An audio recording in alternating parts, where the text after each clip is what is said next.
Arise, minions, and welcome to unMadeGaming. We are here for the final episode of Atari Twilight 88, the season finale, Nintendo Dawn. I'm not ready. But, as always, if you guys like what we do here and you want to support the channel, the best way to do that is by joining us on our Patreon. Link for that down below.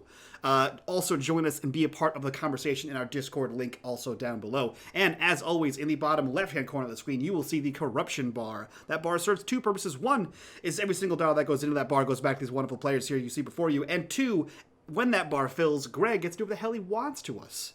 The downside is he already has 3 of them banked for this episode. So, hurt us. Or be gentle, one of the two. With that, Greg, take us back to the 80s that never was. All right, and before we start, I'd like to say that while I have 3 corruption bars, and this is the first time the cast is hearing about this, any corruption bars met tonight are good. And so, with the redemption bar in play, I leave it up to you, chat, to have at them, help them, or watch them fall. Now, with that being said, and before we pull down into Garrett for the very last time this season, I would like everybody to make sure that, Mike, if you could throw up that Spotify playlist tonight, more so than any night of this season, the music will be conducting and leading us through this final episode of the season. Last time, it was an info dump. We found out a lot of things, chief of which our very own George Butts came from another Earth. So did his mom. If the rantings and journaling of Eugene Butts could be believed, all of these journals and all of these notes were found inside the Main Street Library in Garrett, Maryland. They were held inside of a recess in a walled-in door. And as the kids began to look through and learn these strange things and facts about their friend and Garrett in general, the door itself opened, revealing many possible examples and mirrors of themselves, looking back, yelling for them, and specifically yelling for Mitch, because each of the groups represented in this hall of mirrors, this world within a world within a world inside this door, none of the groups had Mitch. Everybody else was represented, except, of course, Mitchell. But as the door was closed, it was opened one last time just to kind of peek and see if perhaps something could be done or help could be given to the mirror images inside.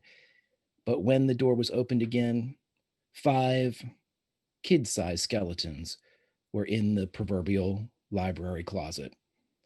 And as everybody looked at one another, deciding what would their next plan and course of action be, it began to snow in the Main Street Library of Garrett, Maryland. And that's where we are. We're in Garrett, Maryland, in Mountain, Maryland in 1988. It is currently October 29th. And in fact, as our kids are standing in the library, in the space reserved for silence, of contemplation, of learning, the crackle of a handheld radio comes from the front desk.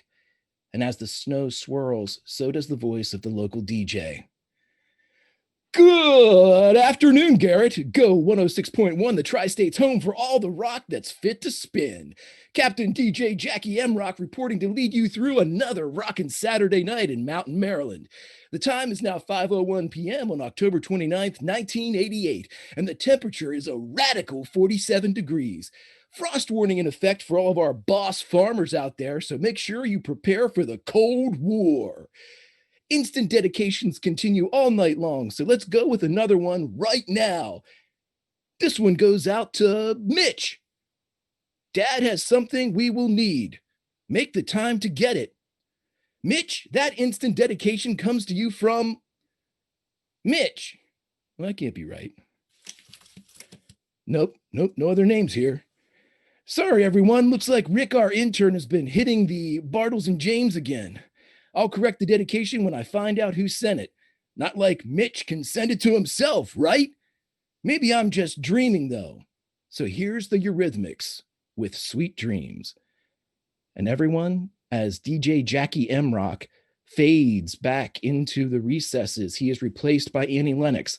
And if you go to your Spotify playlist, you can hear her as well. Please cue up Sweet Dreams as I ask this wonderful group for the last time, what do you do? I will remind you of this. Mitch's dad, Shannon's dad, Jerry's dad, Miss Maggie, Eugene Butts, all points of interest that you all indicated throughout the courses of our after shows. What do you do? Just to be clear, we did hear that radio broadcast, right? You did. It's as if someone played it and is continuing to play the music. You hear it kind of creeping through the library. It seems to be coming from the front desk. Guys, it's snowing. Guys, I think my dad has a thing like that.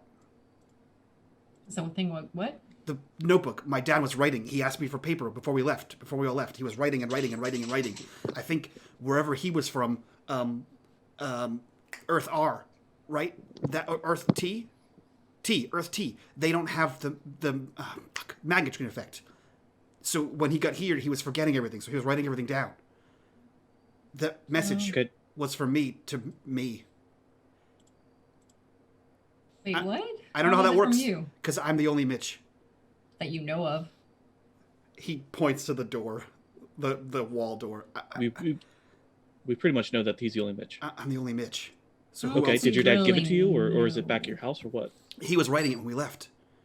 Okay, well then we gotta go. I guess we gotta go back, right? That's the only thing I can think of. That's the only thing he's done since he got back. And maybe if it lines up with your stuff, or why is it snowing in here? I feel like that's the least of our concerns. Maybe the HVAC is just really, turned on right now. What's a HVAC? I don't know. It's a term people use. It's like cold air. It's a thing in rich people's houses. Yeah. We have fans, but that's. We have OnlyFans. A lot going on here. Still one fan. Well, we didn't get a. Did we ever tell the rest of the group about the whole Cujo thing? Mm-mm. I don't remember. No. We described a scary dog. Yeah. But that's about it. And that Dutch and me were there, Dutch, but yeah. Okay. Oh, yeah. Did your dad? We didn't get there yet. Yeah. He wasn't there. Your dad wasn't at your dad. house? No, Jerry's dad wasn't at his house. Why did you go to Jerry's house? Because there were two bikes in front of Jerry's house. So I suggested, hey, that's kind of weird. Maybe we should stop there. And we did. And then the whole, crazy dog thing and Dutch and Nee and all that other stuff. Which, by the way, I think Nee is actually like a maybe almost good guy. Do you guys remember the Lost Boys? Yeah, the movie? Yeah, they were like... When he was eating worms? No. But it was spaghetti? The teeth. No, that's... vampires. Maybe. Not vampires. That's ridiculous. I mean, that makes sense. Yeah. If anybody's going to be vampires, it's going to be them. Why? Why Why not? not? That's not even a valid argument. If it walks like a duck and sucks blood, it's probably a vampire. He's not wrong. I'm not sure that's how that goes, Rob. Made All right, sense. Right. Yeah. Let's. Do we want to go? Okay, so that's two suggestions now. We could go and look for your dad, or we can go get the note from Mitch's dad. Or we could do both. We could do both. We still don't know what happened to Miss Maggie. Did she really go to Woodstock? I don't know, but we can't go to New York to find her though. Right, but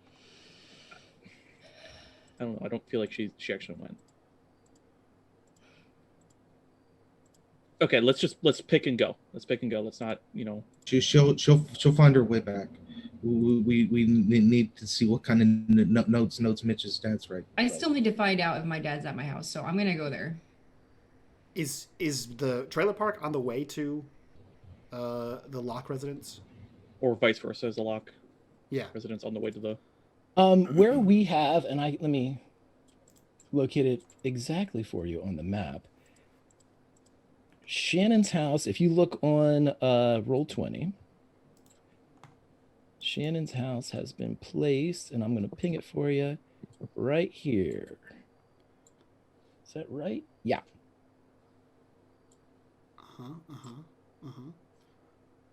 And where Actually, is- no. That's not right. Shannon's house is right here. It's not on the map. It's on my map, but it's not.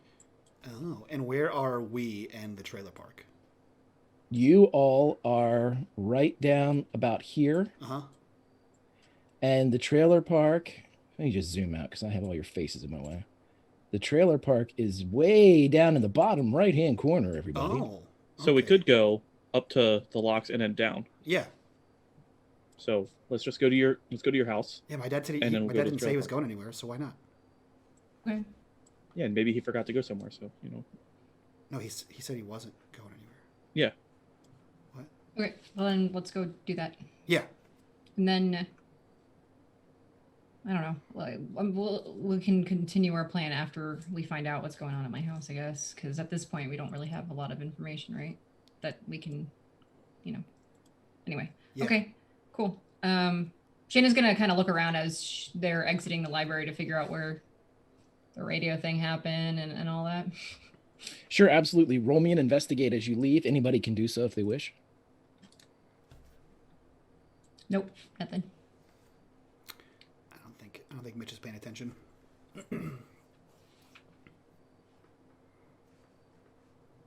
Apparently. Wow. There with the 4 successes. Apparently Rob is. Overachiever. It's the new glasses. Rob just picked up glasses. George, you see that everyone notices eventually that there isn't anybody in the library. And the librarian is not there, but there is a small, almost like one speaker with a dial on the other side, kind of extended telescopic antenna radio on the table of the librarian's office space or kind of like station. Now, Rob, what you notice is as you go into that direction, the snow is blowing through here. As soon as it hits the ground, though, it's melting, but not leaving any type of water behind. So when it hits like paper and melts, it's not staining or creating puddles or anything, but it is disappearing. It's not collecting on the floor. And as you walk past the librarian station to exit the library, you see on the notepad to sign out different multimedia implements, it's written, taking up several lines, "Look to the stars."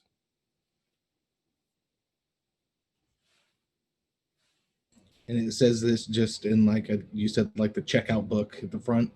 Correct. Yeah. And if like somebody was writing in one line to check out, some videotape or something like that. Yeah. This is probably written in like 8 lines. It's that big. Is there anybody am I bringing up the rear or something? Like I want to like stop somebody behind me. You grab Ben. Do you what does that say? Look to the stars. It's what it always says. He's gonna look up, confused. Like, is the snow coming from anything? Is it? I mean, when you look up, you don't see it like appearing in the ceiling. It's just swirling, almost like when you look up in the gray of night during a snowstorm. You're not sure exactly where it's coming from. You know it's the sky, but you don't see where it starts. This isn't even the weirdest thing that's happened today. And he's going to continue outside. On the way out, Ben moves forward, and for a second, he reaches up and kind of grabs Jerry by the hand and grabs Shannon by the hand. And when you turn to regard him, he just says, "I'm glad you guys are okay. Dogs like that, kind of scare me. You may each remove a condition because Bumblebee has a power too." Oh.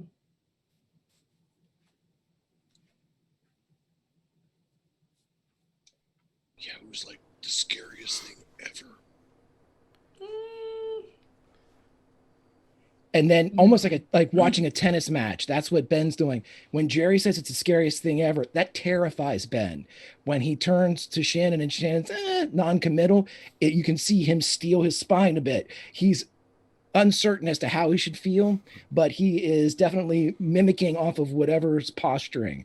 Scared, he's scared. Tough, he's getting a little tough. So he's reflecting both of you in his emotional output.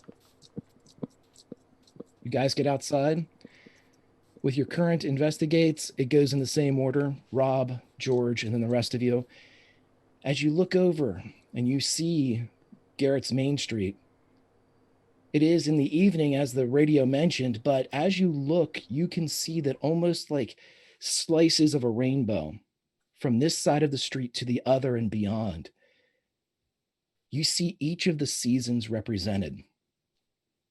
One slice has snow blowing in it, like a 10-foot section that extends into the sky.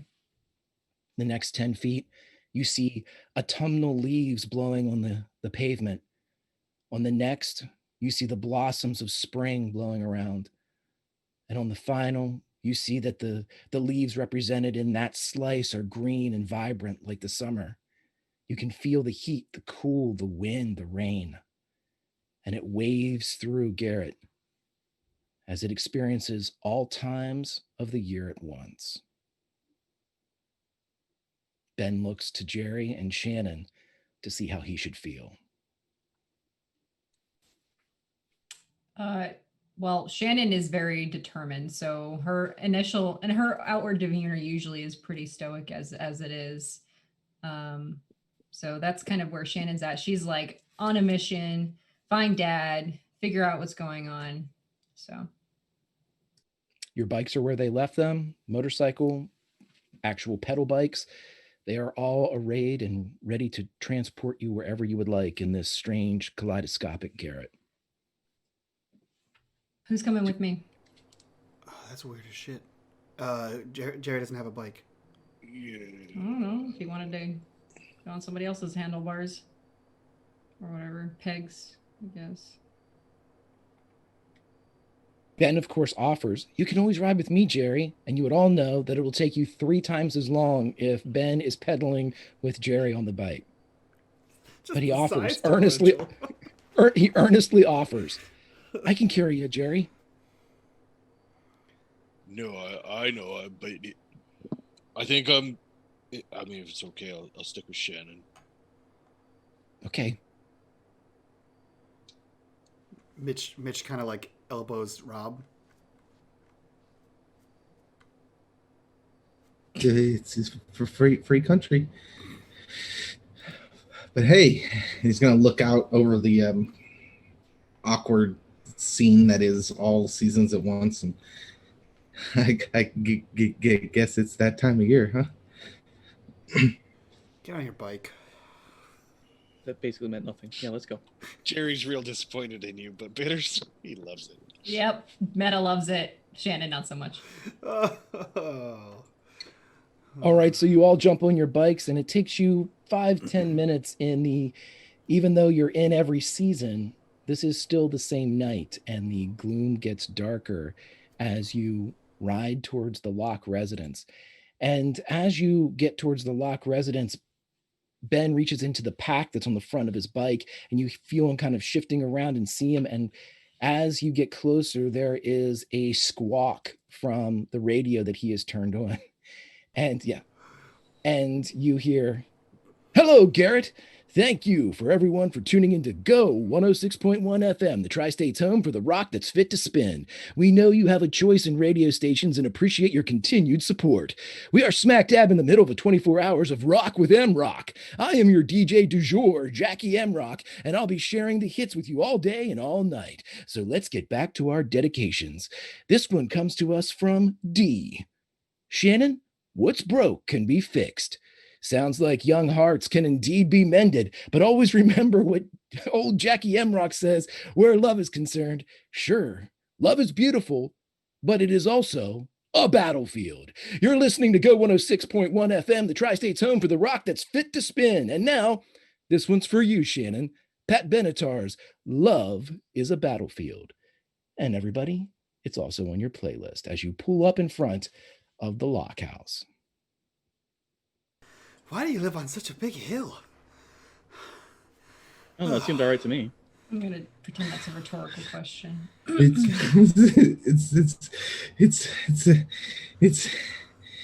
a little tough. Right. Okay. You guys catch your breath. I'm gonna go. I'm see good to what's go. going Let's on. go. Okay. Yeah, I'm pretty fresh. You don't say. You're on a motorcycle. Whatever. Shannon goes straight for the door. Front door, back door, your My You live- standard, her standard like side door that she uses to get in the house, because the garage in her room is separate from the main house. So Sure. Okay. So as you round the corner, and even though Ben has turned down his tape player, his radio, the rest of us, of course, can still hear Pat Benatar. And as the Love is a Battlefield begins to grow and eclipse this weird night, you round the corner, and whoever is following, and if everyone is following, I will allow you to roll me an investigate, but I'd like to know what you are looking at. If you're looking at the house, if you're looking at the garage, or you're looking at anything but those two, meaning back towards the town, behind you, into the woods. I think Mitch has been here before, but never in the house. So he just follows right behind her, but he's paying attention to the garage because that's the only place he knows when he's looking around. Rob is going to be kind of turned around, walking backwards, facing kind of the town, and maybe taking another glimpse up at the sky. Shannon probably just does a once over, like the way she normally would, which would be like if she were parking her bike, it'd be the garage door, make sure it's all the way down. Is the stairs clear? And does her door look like it's closed, kind of thing? Like a quick glance over. Give yourself a +2 because you know this place better than anybody. Okay. Wow, cool. Roll 20s like this today. Correct. I think Jerry's just like following Shannon in, but looking around the house, not really worried about their surroundings because he's more an immediate guy. Even though you're not really paying too much attention, Jerry, you're the first to notice that the side door that Shannon is moving towards, it's not open, but you can see that there is some type of almost like a splintering of wood around the corner. It's barely visible, and maybe it's almost like it's on the other side of the knob from where you're looking, and maybe Shannon can't see it, but it definitely looks like this door has been forced open. Hey, did you ever like have the cops break your door in or anything? They'll point it out. No. Why? Oh, does Shannon see it now that he's pointed it out? Absolutely, yeah. This door goes to the kitchen, so probably a window nearby to kind of peek in and just kind of glance around to see if there's anything obvious or if there's anything on the ground from the window view. I'll give it to you. As you peek in, you see Dutch standing in the middle of your kitchen, and you see Nee on the other side of the door waiting for someone to open it.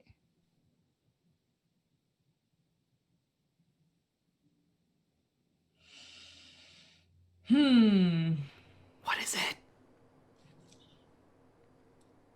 There's two people inside. It's Dutch and Nee.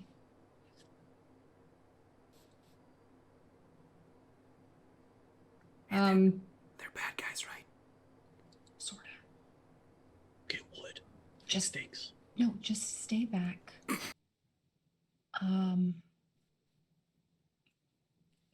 What code word do you want me to use if I need help? No. Yes. We went through this before. No, It's a you trap. stay right. Shut up! You went into that stupid room by yourself, so screw you. Because he told me people were gonna die if I didn't. That's different. And that might be the same thing here. Okay. They didn't just tell stop. you anything. You're right outside. Just Strike the numbers. wait Mitch, out here. Mitch, Yes. trust her. Shannon, we're not leaving without you. You don't have to leave. Just wait out Just telling you. outside the door. Butts gave Right me. here. Butts stay gave out me of 2 sight. minutes. You have 2 minutes. Jerry, roll leadership. Jeez. That's one success. Jerry, you have 2 dice to use this episode if you want to give them to any of your other friends if they need them. Deal. The safe word's always been Michigan, so let's just, Okay, I'll just yell Michigan then. Just stay here, stay out of sight, and I'll be right back. Yeah, 2 minutes. Okay, she just kind of like straightens herself up. Hey, friends! And she kind of goes towards the door but doesn't open it. Mind if I come into my own house? You hear Dutch say from inside, "Sure, you're invited." Okay. She kind of like slowly tries to swing the door open with her arm. You slow it open and you see Dutch in the same spot by the island right there in the middle of the kitchen, kind of leaning back up against it, his white t-shirt rolled up to his shoulders, even though it's cool enough for a jacket out. Nee, you're gonna be a stranger or say hello to me too? From the shadows to your right. "Hi, Shannon." He steps out. Shannon kind of like not fully closes the door, but kind of like gets it out of the way. So, what you guys doing in my house? Nee does not like move to like get behind you or anything like that. He pulls beside you though. And this is the closest that Nee has been to you probably since his return. Even when you were on the bikes, he never really caught up. Mm-hmm. You can tell that he has grown, he's older, but he's also extremely thin. Mm-hmm. And as he gets close to you, you hear him whisper, "Sorry." And Dutch doesn't seem to have heard it, but he says, "We're just here to make sure you don't get hurt." She kind of like lifts her arm and puts it on Nee's shoulder. Thanks for coming by. You know, if you really want to help, you could tell me exactly what it is that you probably were the one who dedicated that song on the radio to me for. "They have your dad. We're going to help you get him out." Okay, can you specify the they? Butts' dad. Are you totally sure about that? They have him up in Castle Grayskull. Okay. So where do your loyalties lie exactly? Shannon, I think I've always made myself clear they lie with you, but I wouldn't go outside for 5 minutes. We got to clean up everything that's out there. Everybody outside, roll investigate, please.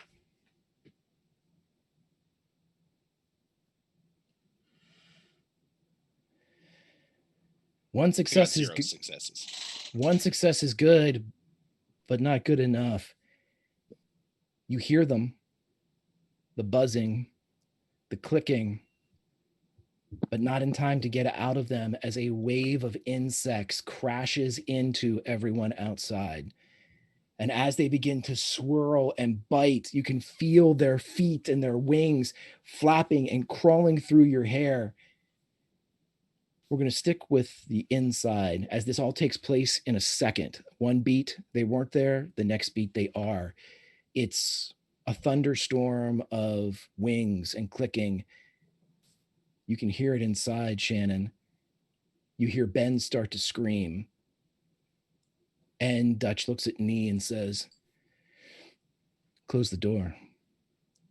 And Nee does. What did you do? "I could protect you. The rest of them, they were never going to make it." I've never needed protection, and you know that. In this case, you did, Shannon.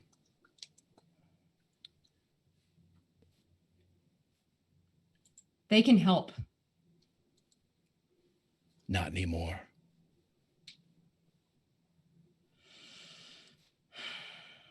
She just glances at Nee, You can either stand there or you can help me.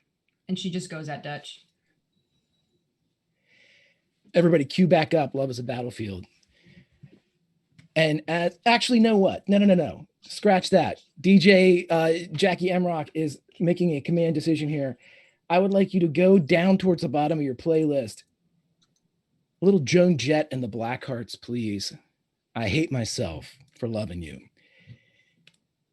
As you go at him, I want you to roll whatever you are trying to do here, Shannon, as you go at Dutch, and he seems to be ready for it. You can see the muscles tense in his neck as he launches into the air as well to meet you in the space between. So Shannon primarily, she's got decent upper body strength, but she's really primarily like adept in her legs because of the motorcycle and everything else. So I think she just like uses the side, like where the counter is of the kitchen to like prop herself up, and just she's going full both feet towards his chest to push him farther back into the house. So I'm guessing a force roll. Let's do it. Okay. Come on, roll 20, be kind to me. Fuck. You gotta be kidding me, man. You may push, but a condition will be in play if you don't get it, and the difficulty, because this is the finale, increases with the second try.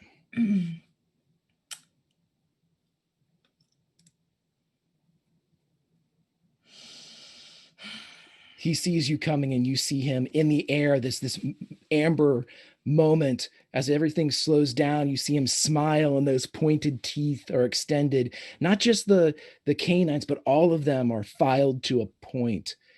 And whether you wish it or not, you feel your own take on a similar shape. Yeah, I'm not going to push it because I don't think it's going to help. You crash together into the air, your feet leading, but he slides around you almost like he's performing some type of dance, like a salsa, as he catches you in almost like a tango pose, swings you down and cracks your back off of the back of the island that he had just been leaning against, to the point where you don't say anything, but you actually hear Nee kind of make his own painful sound in kind of a sympathetic gesture. But as you hit and land on the ground, Dutch is over top of you, and he reaches down, drawing one fist back as if he's going to finish you. And that's when you hear, coming from the dark of the living room, "She's not like you, Insecticon. She is a hero. She is the queen on the hill. She is no thunder lizard." And as you turn, you see Kismet walk in on his hind legs, the long tufts of hair that come off of his cheeks, black and white, but in this strange light, you see just a tinge of red, as if the black, now so evident, seems to have been dyed. Red, the true color. "She is no thunder lizard. She is a thunder cat. Snarf, snarf." You see Dutch pull back as he looks almost as if he's trying to ward himself away. Nee as well pulls back as Kismet moves in beside you.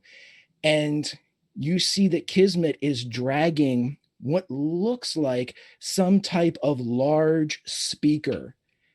And you see that there is a comically large red button on it. And he turns to you, this small, now maybe 2 foot on the standing height, looks at you from your position on the ground. "There are many worlds out there. Don't be so shocked that we're at the top of the food chain in a few of them. Snarf, snarf." And he, as if he could, puts his hand down to lift you back to your feet. Okay. Shannon's all for it. He pulls you up and slams the button down. As we go outside, you are all swarmed with insects as they coalesce and drag across your faces, opening small lines of blood. What do you do? Mitch screams at the top of his lung, "The battle wagon!" and dodges in towards the garage. Roll me a move as you're trying to basically find your way through this swamp of insects. One success. Swamp of insects. Jerry has spent a good amount of time at the trailer park.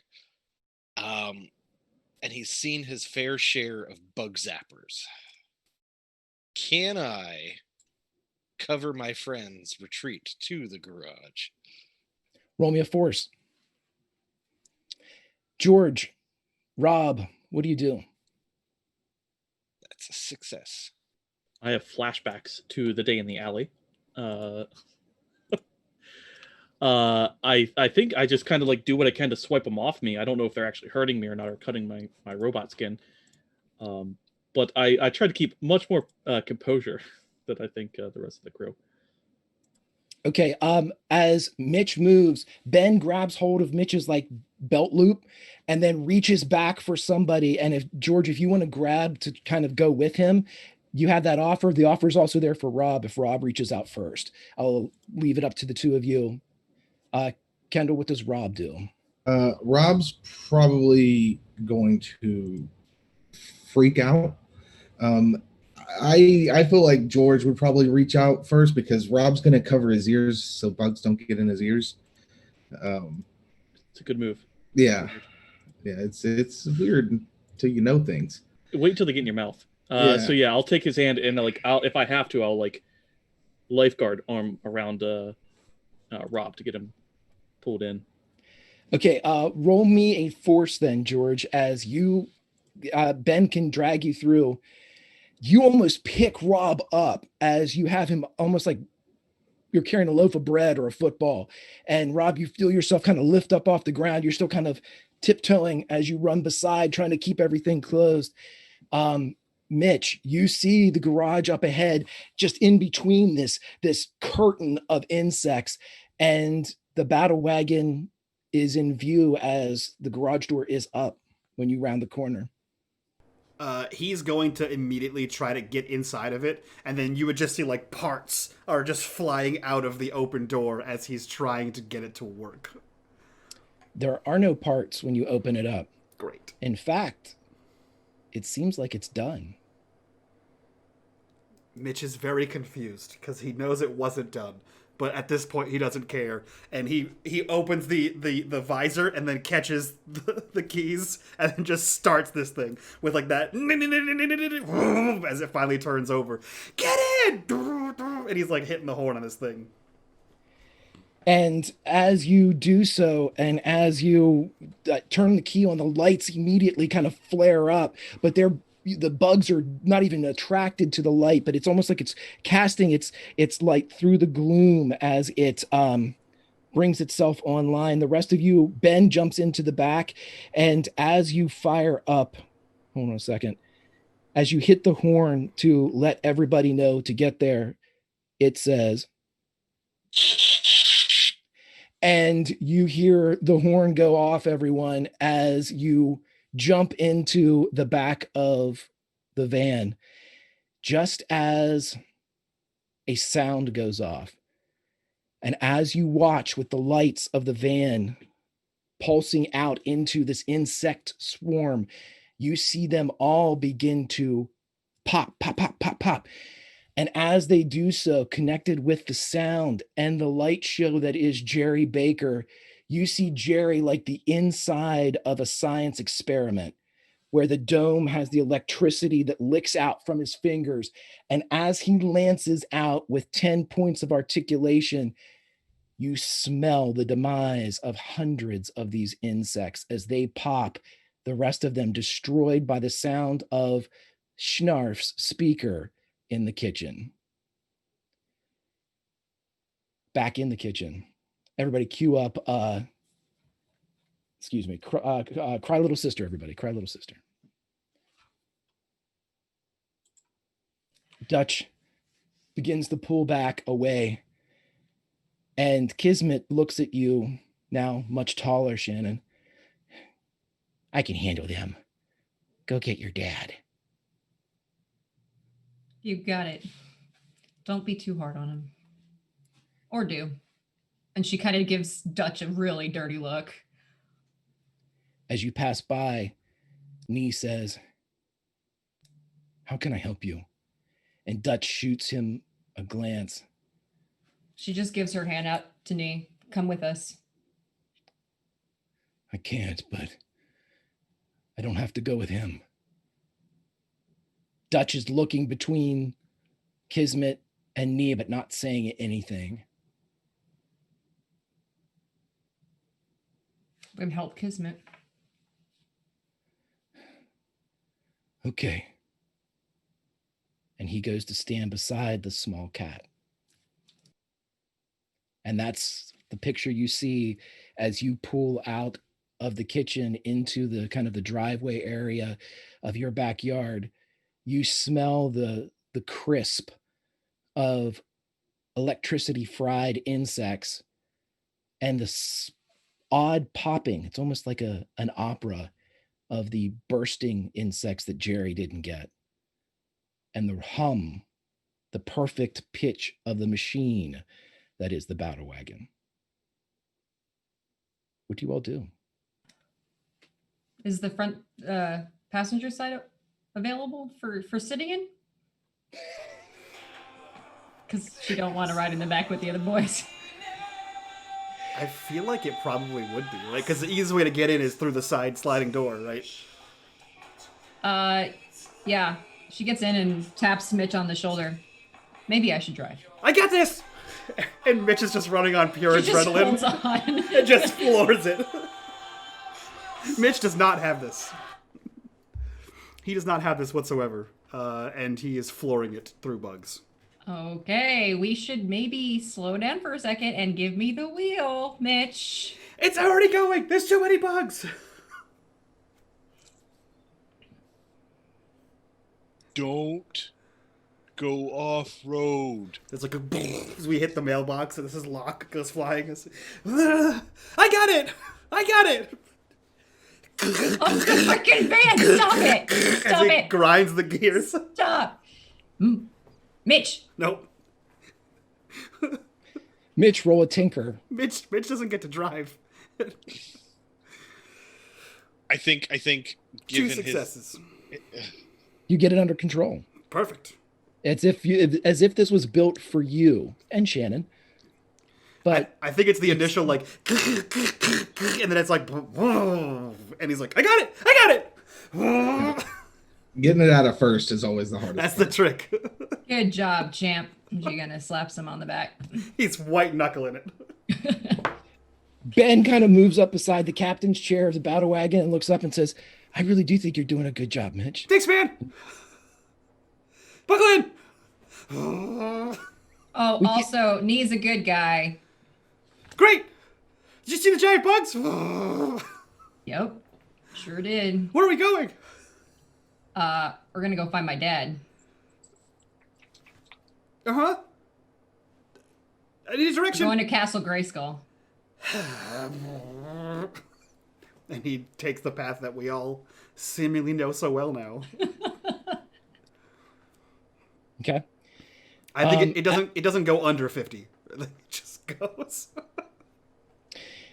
As you are beginning to turn and head out of Garrett, you hear the radio that is still on as Ben reaches up and kind of turns on the radio. You hear that DJ Jackie Amrock says, "Oh yeah, we just got this in. It does seem like it was Mitch from Mitch. I guess there are two friends named Mitch, but apparently your dad needs something. But anyway, that was our instant dedication. And let's go back into it, everybody, with a little Dancing in Heaven by Orbital Bebop." Don't they we passed it by the trailer parks on the way out to Castle Grayskull? Or was it the opposite direction? Opposite direction. Greg, I'd like to believe that a 1970 whatever Volkswagen wagon would have an e-brake. Is that true? Because if not, we're about to find out. I don't think it has like a hand activated one. I think it has one of the ones you push down, like it's a pedal to the far left. Perfect. Yeah. I think we see as that like the radio goes off, we see Mitch leave both feet and then just slam down on the e-brake and start to turn this car around. Oh, I'm gonna barf. Please don't. Please don't barf. As you spin in perfect imitation of Weird Science's Robert Downey Jr., Ben says, "I'm shitting in my pants," as you do the 180. I gotta get my dad. I gotta get the thing for my dad. Why are you shouting? I don't Relax. Okay, take a breath. There you go. Okay. Okay. Okay. I think we're fine. I think we're fine. We're probably fine. Yeah, we're fine. Don't forget to breathe. As you're driving, you go through snow and rain and wind and warmth. As you can see, it's playing havoc on the windshield of the battle wagon. The cold and then the heat and then the rain and then the dry. But within about 10 minutes, you pull up into the Tradewinds court outside of your particular trailer. You didn't see any traffic on your way here. Lights are still on in the town of Garrett, but nobody's walking the streets. Nobody is driving. What do you do? I feel like there's just an unceremonious driving of the battle wagon's first foray. Like there's like he's on the like once he gets to the Tradewinds, he's like on his own lawn. I feel like you're so focused on driving this giant machine, you're not even aware that there's nobody else around. It's tunnel vision. He's going way faster than he needs to go. As you get down into this area for the first time, you see some semblance of life as there are 2 cop cars in this area. Their globes kind of lazily spinning blues and reds in an eerie kind of deja vu moment for Mitch, especially Jerry in a bit. Whenever you were, woken up the night that Ben's mom died, even though she is currently living, you remember it all too well. And with that globes that were cast about the Tradewinds trailer park, you still see that same type of display. I feel like that's where Mitch jacks up. Like as soon as we can like see the blues, like the spinning lights inside the trailer park, that's when he like hits the brakes. Guys, What's wrong? There's cops. Yeah. Okay. I'm 14. Yeah. So. Right. Well, We'll you're just old park enough. it aren't you? here. Sure. No. Pass for it, right? No. I can pass for it though. Yeah. Yeah. Exactly. So we're cool. Just play cool. Yeah, but why are there cops? I don't know. Do you want to get closer and find out? Would you like me to drive? Would you like to get out and run there? I mean, we have to get closer because that's where I live. I live there. Right, but in which method would you like to take? I guess we just like look real casual, and he's slowly. Oh, like, sure. This cannot possibly be any more casual. drive casually. He like jacks it back into What does one. that even look like? Looks like this. Just gently list to the left. Just We put on low If ride. the cops weren't suspicious of us before, they certainly are everyone now. shut up. Everyone shut up. And he like turns the radio down. And slowly like coasts like 10 miles an hour forward. It's fine. We're just fine. We're just Go get your dad. I will wait in the van. For a thing. Yep. Just come to a stop. Just come to a stop. Stop. Just stop. Yeah, you can hear the crackle of the tires against the gravel of the Tradewinds as it slows down. But when you round that kind of L corner from where Ben's trailer is around the corner to where yours would be, you realize that the cop cars are blocking the path to your trailer. Nobody's in them, but they are parked and the battle wagon cannot advance, at least not in this direction. But your trailer is only about 30 yards, 40 yards beyond. Okay, now what? Now we get out and go and get your dad. Stealth mission. Okay. Or a distraction. She like looks at Rob. I don't know what's happening anymore. And he like Got pulls one the more keys heart out. attack in you for old time's sake. Hey, I'll go see what's going on. If all else fails, just collapse on the ground, like normal, with the distraction tactics. That's usually how it goes. Yeah, you've excelled at it. I'm just gonna get out of the van and walk towards the police cars. Are you doing like the Judd Nelson, I want to be an airborne ranger type moment, just like trying to draw attention? Or are you just walking? No, Like, are you he's walking casually. He's kind of he doesn't want to draw too much attention, or he doesn't want to draw the wrong kind of attention. So he's kind of strolling up, just like, oh hey, what's going on here? But I mean, if he doesn't see anybody, he's gonna keep walking. Okay, so as you get closer, what are the rest of you doing? Jenna will look to Mitch, be like, you know how to get to your place better than anybody else. Is there a way around all this? I mean, it's right there. Like, should we go through the back Yeah, area? if we go like the street over, we can cut through the backyards. There's just chain link fences, if anything Okay, at all. let's just do that then. Okay. And he pulls the keys. Let's go. Ben kind of pulls up with Jerry, as is his MO. George, what are you doing? Are you following, staying in the van, watching Rob, or are all of you going to Mitch's trailer? Is there a majestic unicorn and a wizard on the side of the van yet? There is not. I think we were gonna, but we hadn't. I mean, had if a there's chance paint to. supplies, I mean, George is an artist. He can make this thing look like a bush. That's true. You can't make it. You can't make it look like a bush. Really, you've never made photorealistic anything bush. look like a bush, but it's That's debatable, but right. Bush is green.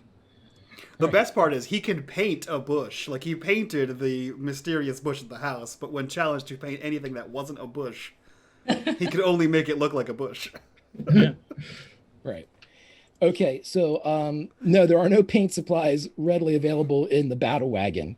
But if you want to stay in the battle wagon, you would have a view of Rob, or you can continue with Mitch and presumably Jerry, Shannon, and Ben. Yeah, if Ben and Jerry are going with the group, then I'll stay behind to help bail out Rob if he needs it. Okay. So we'll leave the two of you for a second, as in the kind of like the dying lights and afterglow of the battle wagon. Rob, you're creeping up towards the two empty police cars that have the globes that are casting red and blue across the trade winds. Everybody, let's cue up a little bit of, oh, it's the end of the world. And as the lights cast, I'd like Mitch, Shannon, and Jerry to roll stealth for me.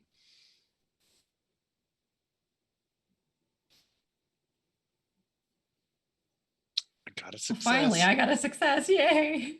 Hallelujah. You all have successes, and so you all make it into the house of Mitch. And as you either go into the back door, the window, or someplace that's not in ready view of the front, you would realize that quickly, Mitch, as you go to retrace where your father was, he is completely comatose. He's asleep on the couch. That's still that smell of the sparking suit that's not sparking anymore, but that smell of kind of burning electronics still lingers here. And you see that on the coffee table and extending down into the floor, and it's about 20 pages of loose leaf and legal pad and menus, anything that could be found, about 20 pages of loose leaf long and maybe 5 or 6 wide, is a map. Okay, we have to go. We gotta get So this. just He starts put it like, in order. Put it in order. Don't just. It's all taped together. Oh, okay. I got it. I got And this. roll me a comprehend, the three of you, Jerry, Shannon, and Mitch, as you look at this. 1 success for Mitch. This does not bode well for the evening, guys. I'm just not gonna lie about that. I've refreshed twice already. It's going to turn around. I can smell it. Time's a charm. Right. Mitch, as you look down and see this, you realize that while it's almost like this is a graph, there are lines there are rows. And you see that in each of these kind of quadrants that have been drawn, there are names, there are buildings.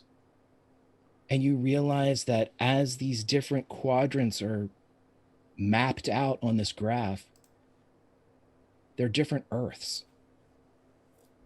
And in some of them, people you know are written down as being alive. Some of them are written down as being dead. Some are written down as being turned. And as you look, you see that there are now, even though it seems chaotic at first, that there is a space between these rows that have been written. And numerous times in this little space between the different quadrants, you see a stick figure that looks like it's walking between the rows as you begin to roll it up. Huh. Yeah, I think he's far more concerned about getting out of here right this second. So he like folds and rolls this thing up until it's like, you know, can fit it. He's okay. One more thing. This way. We can go out this way. And he leads everyone kind of back to his room, and he just yanks a drawer out of his dresser. And the room basically looks like his workshop in the Teletran 2. It's just parts and robots and computer pieces. And he just scoops up a container full of magnets. He's like, okay, we gotta go. And he like shoves his window open and starts to climb out with a box of magnets and this paper. The entire time it took maybe 4 or 5 minutes tops that you were in there. But we're going to go back 4 or 5 minutes as Rob creeps up towards the police cars. Night has fallen now in Garrett, Maryland, a night of all 4 seasons of snow and wind and rain and heat. And as you get closer, Rob, you don't see anyone. And you make it to the police cars and they're empty. The passenger side is open on one, the driver's side on another. And the globes. What do you do?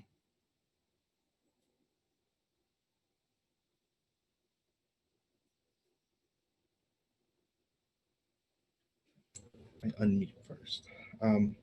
He's gonna kind of, peek in and look.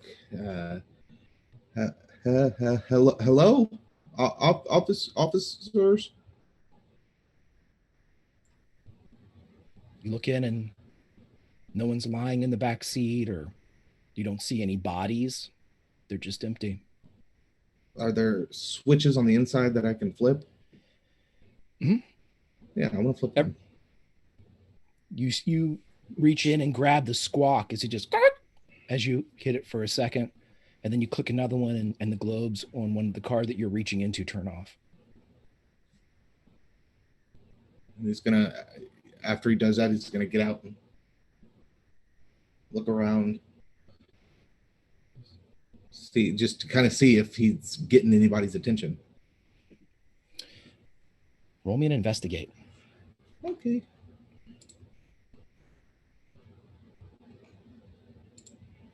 One success. As you look around in the darkness and you see that the trailers are kind of all these low-lying rectangular cubes along the ground, you turn, and George, you roll me a investigate as you're watching your friend, the 25, 30 yards away.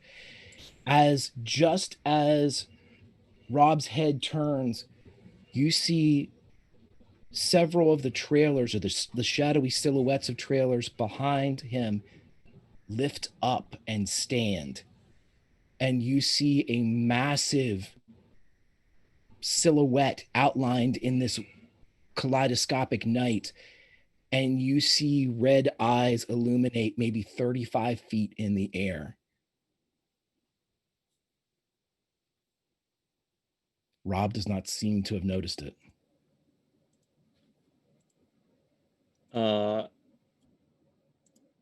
I assume at this point I'm sitting in the driver's seat, so I roll down the window. Psst. Run. And he you can see him pointing at the eyes. As you turn around, you bear witness to a reconstituted Devastator as it lifts its leg up and brings a cement mixer down toward you. I need you to roll me a move, Rob. Move, Rob. Get out the way. 0 successes. Not today. Would you like to push, Rob? You have luck. Yeah, I'm going to use luck. Nope. You know what? I'm going to go ahead and use another luck because I don't want to die. 2 successes that time. So you move and scramble and start to fall for a second, and you dive backwards, almost like you're diving into a pool to do backstroke in an Olympic event. And as you launch backwards towards the dirt and the gravel, and as this mix master smashes down in front of you, you hear, as you're lying on your back and you're looking straight up into the night sky, you see the stars. And one of them gets bigger and bigger and bigger. And you see a red truck fly from the sky. And as it gets closer, you hear as Optimus Prime smashes into Devastator, and the two of them crash off into the field to your left. George, you bear witness to this descent and crash as well. And Rob, as you look, the dust is settling just as everybody gets out of Mitch's trailer.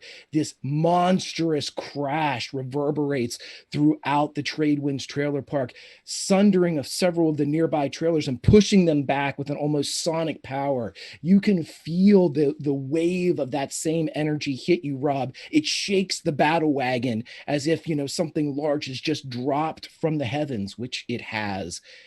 And as these two massive forms tumble in crunching metal, they disappear over the side, and flashes begin to appear as you hear the exchange of weapons, but cannot see a thing. I ask you all, what do you do? Like an anime fight. Scramble to the truck. Rob, having all of this happen and having Rob kind of flat on his back and kind of half headed looking up at it, he's just gonna scream, just like a kind of like laugh, yell, like holy shit! What? It was that simple. It was that. It was literally. It was that. He's been racking his brain this whole entire time. Looked at the stars. What does that mean? No, it means Optimus Prime comes in on a rocket to destroy Devastator, and it's just Rob's mind is breaking. If anybody ever wanted to know what happens when a corruption bar and a redemption bar meet, you just saw it. Thanks, guys. So, Rob, you're the closest as you hear this incredible cacophony, this exchange of violence, and you can hear the of Prime as you're not sure what's going on. You can't see the fight. It's just over the rise and down in the valley that's the wash beside the Tradewinds. But all of you are together, and Ben runs up to you, Rob, and puts his hand down to help you up. And he said, "What the hell is that?" It's Optimus. He's back. Oh, he's back. Get the van. Get the van. He just takes off. He listens. He can't comprehend what has just happened. What did the rest of you do? Rob's gonna get up and like follow him and run to the van. Run into the van. When we get to the van, Rob's gonna pretty much repeat the same thing. It's Optimus. He came back. Devastator came up out of the trailer park thing, and he came down like a rocket and landed on him. And they're fighting. Are you okay, Rob? I have never been better. Oh, okay. You might be. I'm driving. Hey, you can't blame that on the vibration. I'm driving. You weren't even there for that. What? Nobody knows about that. Nobody knows. I swear God, I didn't tell anybody. All right, I'm driving. You guys figure out what we're doing next. Here, take the keys.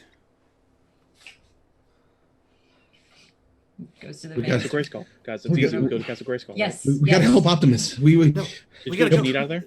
No, we can't help. How are we get? What are we gonna do? Cheer for him? This giant robot fighting a giant robot. What are we Yeah. gonna do? Rob, he came down here so we could get away, right? I mean, yeah, but it's a giant robot fighting a giant robot. We gotta go save everybody else. Just look out the Yeah. window as we drive by. All right. Just get him. Throw a man. crystal at him. You got him. You got him, Optimus. You got this, buddy. Just fling little crystals at the ground. Woo! We believe in you. You're able to pull out of the Tradewinds parking lot or the driveway there, and you're able to get back onto the road. If you are heading towards Castle Grayskull, Yes. you may move in that general direction. Mhm. Same traffic patterns as before. You see the same absence of pedestrians, absence of vehicular travel. But as you're getting close, again, the radio picks up and you hear, "Hello, Garrett. You're listening to Go 106.1 FM, the Tri-State's premier source for all the rock that's fit to spin. I am your host with the most rock, DJ Jackie M. Rock. Our next instant dedication goes out to GB from EB. Are you practicing your marbles?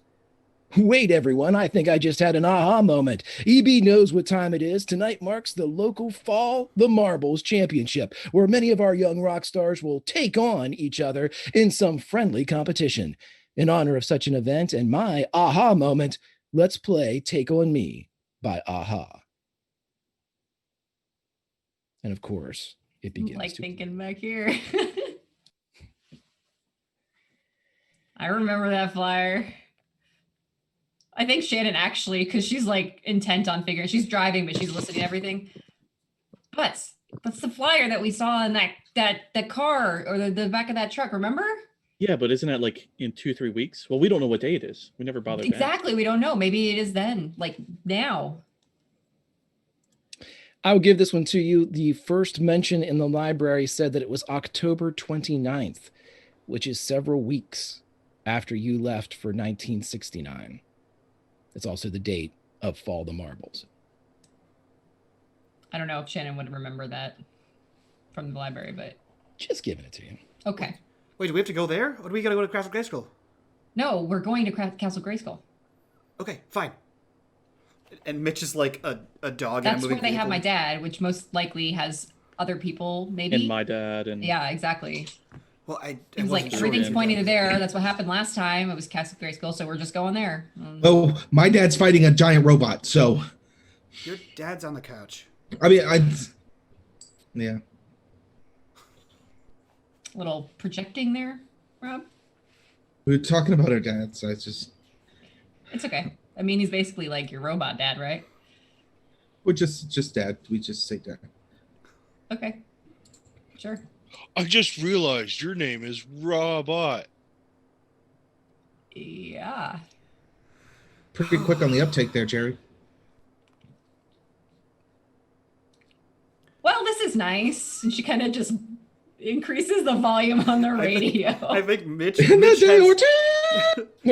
right, has, right at the time, right. he has grabbed the driver's side seatbelt, rendering it completely useless for Shannon, and he's kind of holding onto it as he's slowly like standing in the van, trying to magnetize the map as we're going to the side wall of the van. Guys, I got a map. My dad left me a map. It's a map between the worlds. It's a whole thing. It's the whole. Get out of the way. It's a whole thing. It's. I dirty dance him, and I'm sitting down, and I just put my hands on his waist. He just lets you, and then this is like different universes, and like this is us, and then there's a guy between the rows of different universes, and they're over here, and I don't know what this one is, but one of these is where you come from, Butts, and then the other one is where our guy comes from, and then it's like, I think I got it. Rob's going to take a magnet that was haphazardly placed towards the corner and kind of move it to the corner of the map. Thanks, Rob. Okay, this is it. I don't know what this means, but this is it. Did you say something about? What did you say about a man? What? There's a man. There's a stick figure of a man. He's walking between the rows of the universes. Isn't that what happened when we were back in the hippie times and we saw Yeah. that on the plaque? That's your dad. I don't think it is my dad. I don't think that's his dad. I She's think like it's you. glancing Why but is it still me? driving. I can see the similarities. But I didn't go between. I went to the places.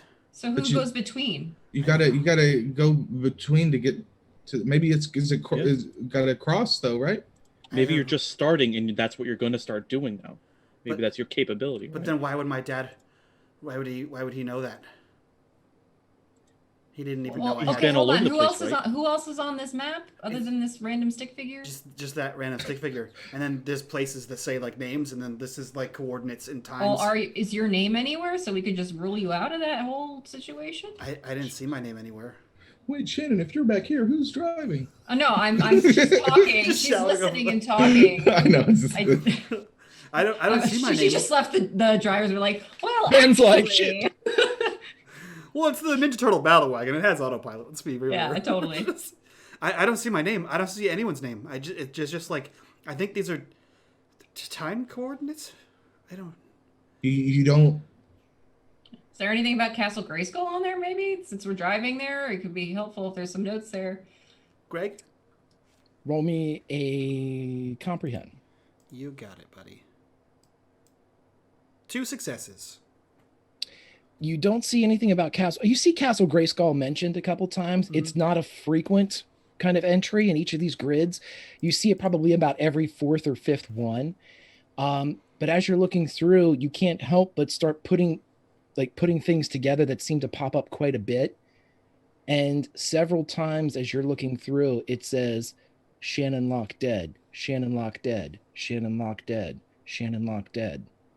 I think like as he's seeing repeating names of people, he like lunges over whoever's in the passenger seat, and is going through the glove box where there has to be markers, because why wouldn't Mitch have markers in there? Yeah, he totally would he would definitely put him in there. and multiple he times. grabs them and he's like circling markers on this, circling names on this. Shannon, What, Mitch? remember how I tell you to stop running into danger, and you're like, I do whatever I want. I do whatever I want. You die like a bunch. Everybody dies eventually. No, like you're dead. I'm not dead. It's I'm like- alive. I'm definitely alive right now. You die the most out of anyone. Yeah, well, I probably save your asses in the process, so that's fine. Well, I think I'm dead in all of them except for this one, so it's like me and then you. So Are we doing number 1, number 2 here? What's going on? I'm not a sidekick if that's what you're trying. what I'm imply. saying is just maybe stop just running into danger, because like I haven't been. As this is happening, Jerry and you just see him George look and- in the rearview mirror. Jerry, George, and Rob, if you are looking at this map as well, you may roll comprehends.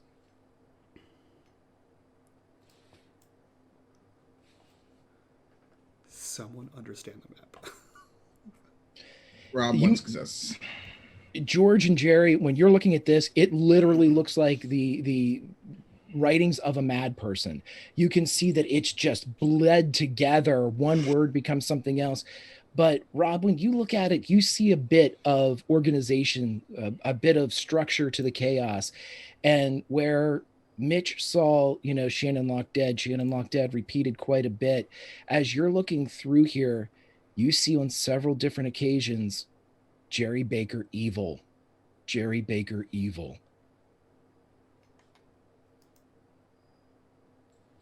Jerry Baker AFK.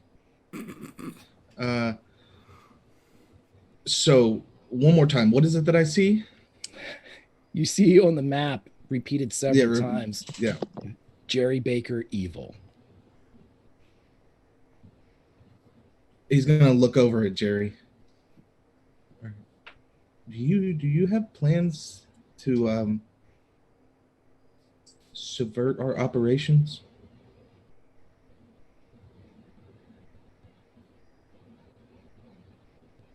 You gotta Okay. use smaller words.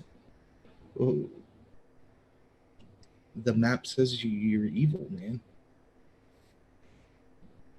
No, I'm Jerry. Well, it also says Shannon's dead, so maybe these are alternate versions of you That's guys. because she's a vampire. Yeah, that's I think that's what it is. I think that Shannon's dead here, and then like And then like You here. actually say the vampire thing out loud. Yeah. I'm not a vampire, I'm a Thundercat, you asshole. That doesn't Oh, it's make even any- worse. Doesn't even make any sense. What?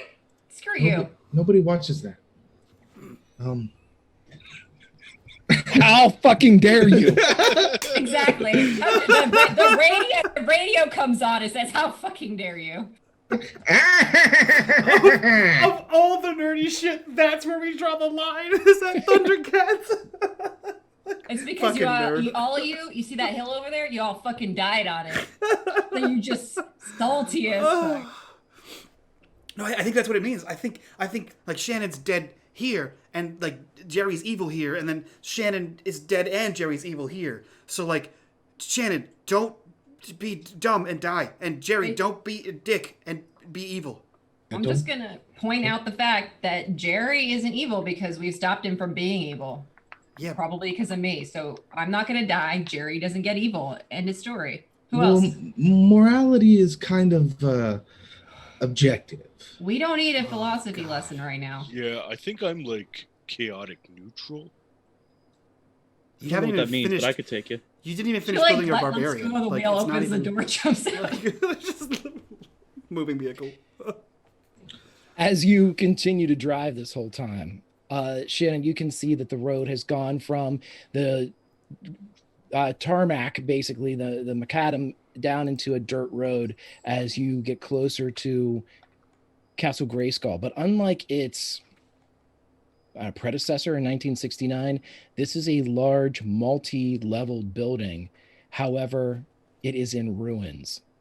As you approach, you can see that there are fallen trees that are in the way. You can negotiate around them, but this is an unkept area. And as you get closer, Ben reaches up to turn down the radio, but at the last second, you hear, "Hello, Garrett. Go 106.1 FM, the Tri-State's home for the rock that's fit to spin. DJ Jackie M. Rock leading you through another tubular Saturday in Mountain, Maryland.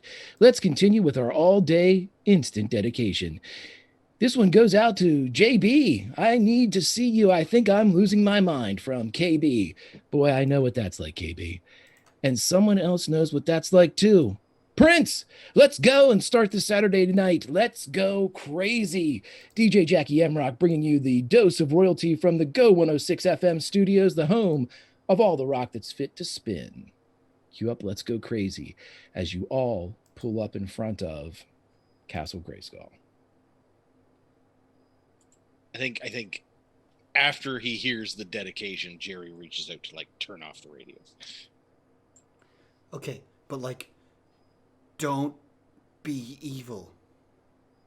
We got like, he's not evil. I'm not gonna die. And if I do die, I'm just gonna come back and haunt your asses. Okay, so let's just. Well, I think a vampire would say. Don't haunt Jerry, because that might actually turn him evil. Yeah. Can we stop getting hung up? Those are not us. We're not on the map. Other versions of us are on the map. Okay. Okay, but- let's go. But that's what they probably said too. Yeah, they Whatever. were all different. Like They the didn't have ones the with map. the cowboy hats, and then the one with the mustache. It's true. They were did all have- different. They did All have right. mustaches. Is there any other information we can get from the map before we go in? Because I don't think we've got a lot of time before whatever is supposed to happen happens. Because the whole marble thing and Greg? Is there any more information that we can gain from this map? It's a mess. Perfect. I mean, you what you have gleaned is what you can glean. With more time spent, you could definitely try to learn more and kind of start putting the pieces of a puzzle together. But this is like someone just dumped out a 2,000 piece jigsaw puzzle, and you were like, "Oh, look, Grover," and you put like two pieces together. No, I'm gonna have to take this back to Teletran too, and like, I gotta go over this, and I gotta get a notebook, and I gotta do Later. Yeah, we'll do that later. Yeah. The Butts' notebook and the. Okay. Right. Shannon, yes. do you have weapons? What do you think, But like enough, Greg? Do I have weapons? like enough for all of us? Who builds a battle I don't wagon know. that Do doesn't you put have armory in it? weapons? I She don't- probably left stuff in the back that would have been scattered around, like probably like a She has a wrench when they were trident. working on stuff, like small stuff, screwdriver, things like that. It's I'll like give you one of a tire iron. How's that? You one can of have those one of those oil filter remover tools. It's just like I feel She like grabs a tire and just calling him in. I feel like Shannon is just the female version of Casey Jones. Just has like she just like pulls up a golf bag full of like. Is that like- a cricket bat? There's a tarp and it just underneath is like all this shit. It's like yeah, my dad And a just dead kept body. trying to get me into sports. I don't know what his deal was. is your last name Winchester? What is this? Oh god. Yeah, so I mean, if you want to arm yourselves, you could probably find stuff, like maybe nothing like a hammer, because you would have no need for a hammer inside the van. But you might find like a screwdriver or the aforementioned, lug wrench. But Mhm. Yep. Yeah. She'll grab a tire iron, basically. Okay, guys, it's not much, but grab whatever. If you can swing it, you can grab it. I got pennies. I don't know. That helps. I have robot hands.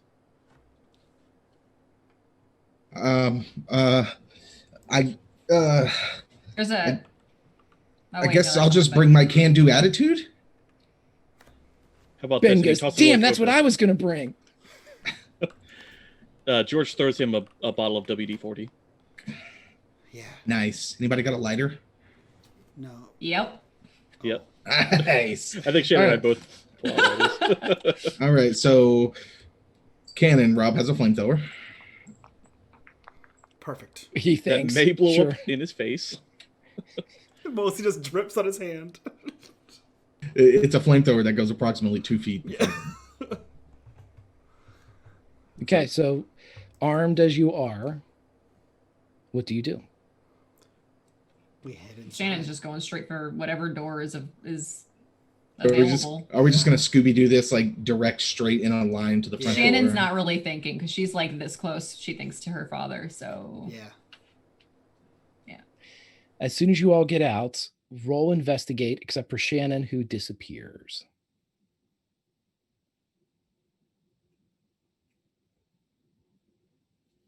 It's not going well.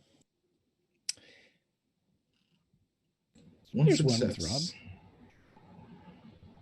As Shannon disappears from the situation, Shannon, to you, you're just walking along with everybody else.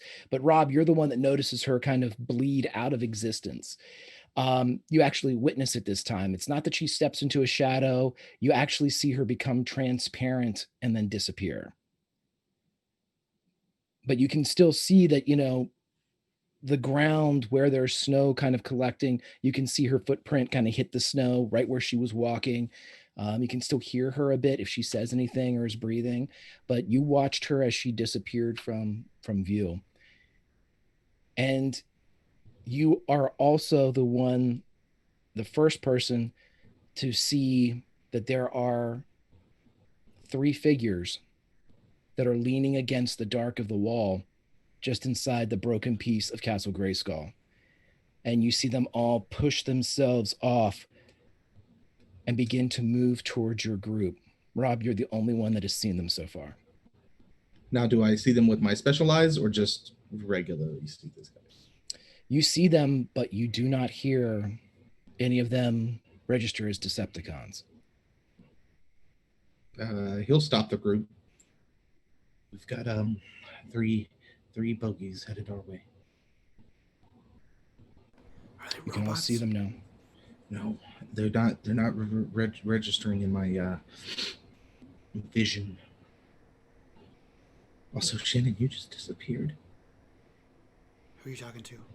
I don't think it matters. Okay. Shannon, we discussed this. It's not the time. We said Did no she more hear traps. them? No Can more. she- Yeah, like, they're still they're hear them? literally right beside you, like you're in the huddle. with What? them. What are you? I said why? don't let And there traps. she is. Son of It's a right here. Yeah, see, that's I'm not Are you crazy. feeling okay? She like Did you takes wanna- his temperature with her, the wrist of her. Hey, What? you are invisible. You were very invisible. Did you hit yes. your head? No, you were super invisible. Did somebody punch him? Nope. No. You were invisible. You disappeared. were all the way Yep. invisible, dude. Completely gone. She like stops talking and keeps walking forward. I think it's invincible. You would all see No. Shannon disappear as soon as she starts walking away and Okay. not saying anything. Shannon. Shh. No, shut up. Damn it. Okay. Yeah, she pop as soon as she says something, you see her again. Okay, Shannon. So far, if you shut up and walk, you turn invisible. So, as long as you're quiet, they'll only know that there's 5 of us. You're like a secret weapon. Great. I don't know what you're doing, but I assume that you're on board. I bet you she's giving the thumbs up. I bet that's what she's doing too. If I had to guess, that's what Shannon would do, is give thumbs up. Okay, I don't so, think it would be thumbs. No, probably not. Wow. Shannon. It's a team. Remember what Jerry said with the whole team? This is okay, secret weapon. So does she go first? I think we go, and then she does like a side swoop. Oh yeah, yeah. Like a Shannon's pizza. just listening to this plan. Is like, if they can't see me, she's gonna walk like towards the like three like a people. Like a pincer move. Because they can't see what I'm we'll come doing in, anyway. and then They're you just come still in, talking. And then it's like a whole thing, and then pincer Okay, move. you're out of your we your distract shot them from the at this front, point. and then they get to the side there. Yeah, and then we'll come in, and then you come in, Shannon. Yeah, guys, I bet she's gone. I bet she didn't stick around. No. You got that right, Shannon? Why would she just leave us like that? That doesn't make any Ben, sense. ben says, I bet you she's giving the thumbs up. I bet she is too. Okay, Yeah. guys, let's go. As you are all there, and I'm going to give this one to you without having to roll investigate. Shannon, you see it first. The 3 figures that are approaching are Randall Flagg, Chief Rugen, and Carl Baker. Think over here. She doesn't say that out loud. They're getting very close to you, Shannon. They're maybe 10, She 15 just kind feet of, away. I think, would try to walk to the side, like around them, As to the let them 3 pass by. they pass by you, and just as they pass by you, a bit of wind catches the almost mullet-esque hair of Randall Flagg, and his eyes kind of widen for a bit, as if he almost catches something in the wind, but then dismisses it and walks past your position. After about 5 or 10 paces beyond where you are, you hear them yell out, or you hear Flagg yell out, "There always has to be 4 horsemen." Jerry, remember what we said? Shannon, by the way, is like carefully at a distance, just kind of continuing to walk, not talking, trying to be as invisible as she was. Roll me stealth just in case, Yeah. but you can give yourself +2 on this one. Since you're invisible. Since you're not being able to be seen. There we go. 2 successes. The rest of you, and Shannon, you see this from a reverse view. The rest of you see a squawk and a screech from Castle Grayskull. And you see the descent of what looks to be a mechanical bird. And as it makes a beeline for Randall Flagg, Carl Baker lifts up his hand and lightning shoots from his left hand and evaporates the creature. You can smell smoke and ozone, burnt wiring, and flame as it crashes in between the 2 groups. Electricity licks over Carl Baker. "Told you I was sick, but you never came," Carl Baker says to his son. What the hell? Okay, but just don't be evil. Shut up, I'm not evil. Okay, but just Dark side looks cool, but don't do it, please. Why would I come? Yeah, get him engaged. Ask him questions.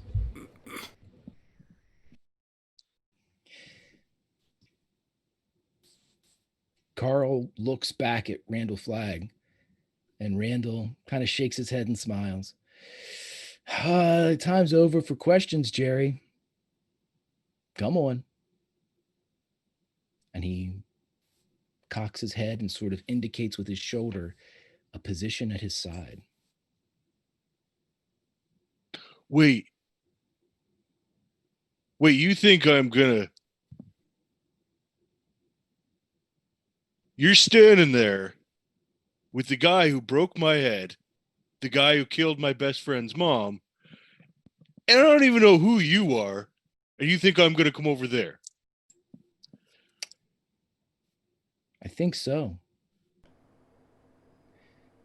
You see the electricity begin to gather around Carl Baker as he lifts his hand and points it at George.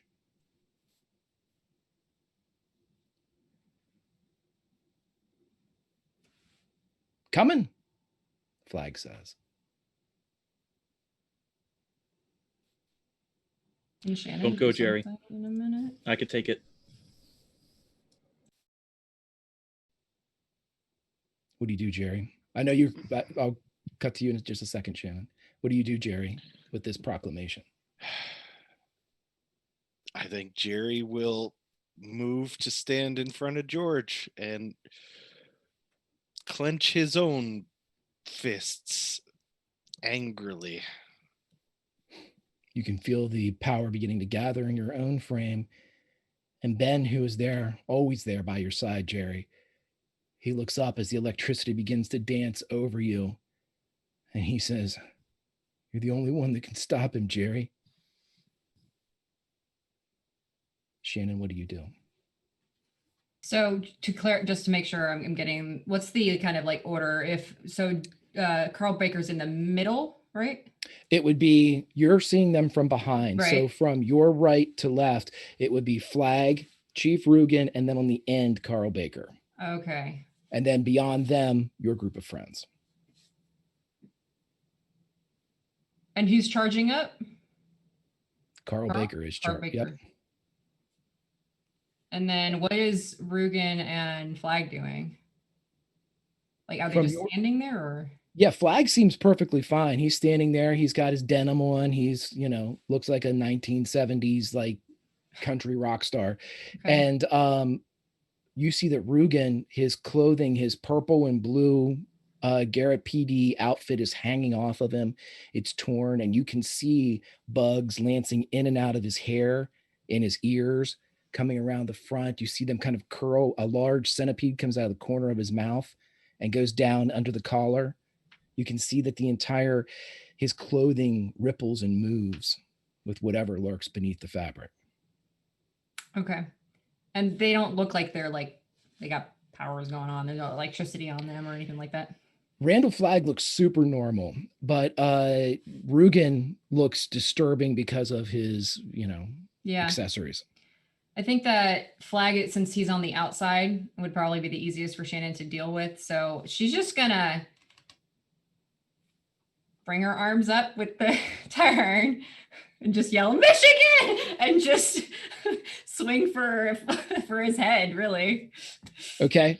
As you yell Michigan, you appear, and all of you are in a perfect line to see Shannon appear and kind of pop into existence whenever she yells Michigan. Roll me a force, as you definitely get the drop on Randall Flagg. Can I give her those 2 extra leadership dice? You absolutely can drop those into play. Cool.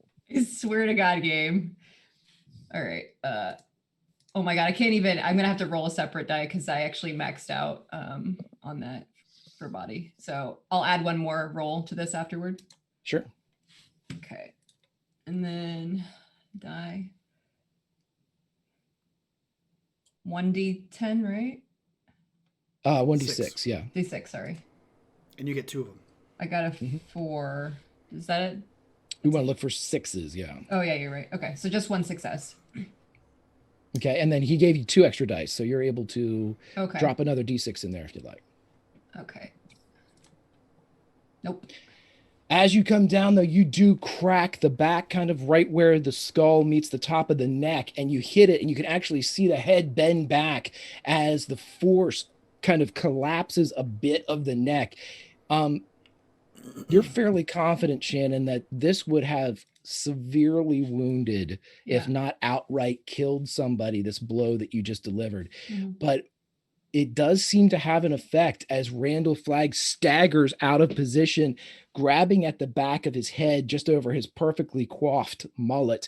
And as he reaches back and grabs that section, he stumbles forward and Rugen begins to turn in your direction.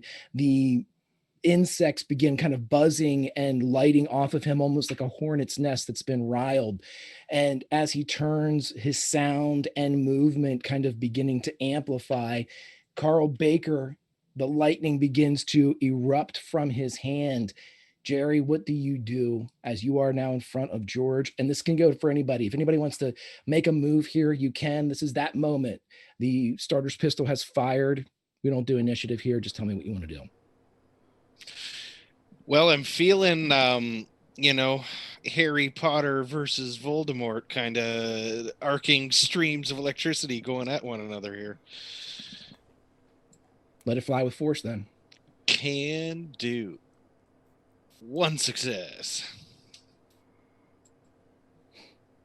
You almost like a meeting of two emperors from Star Wars.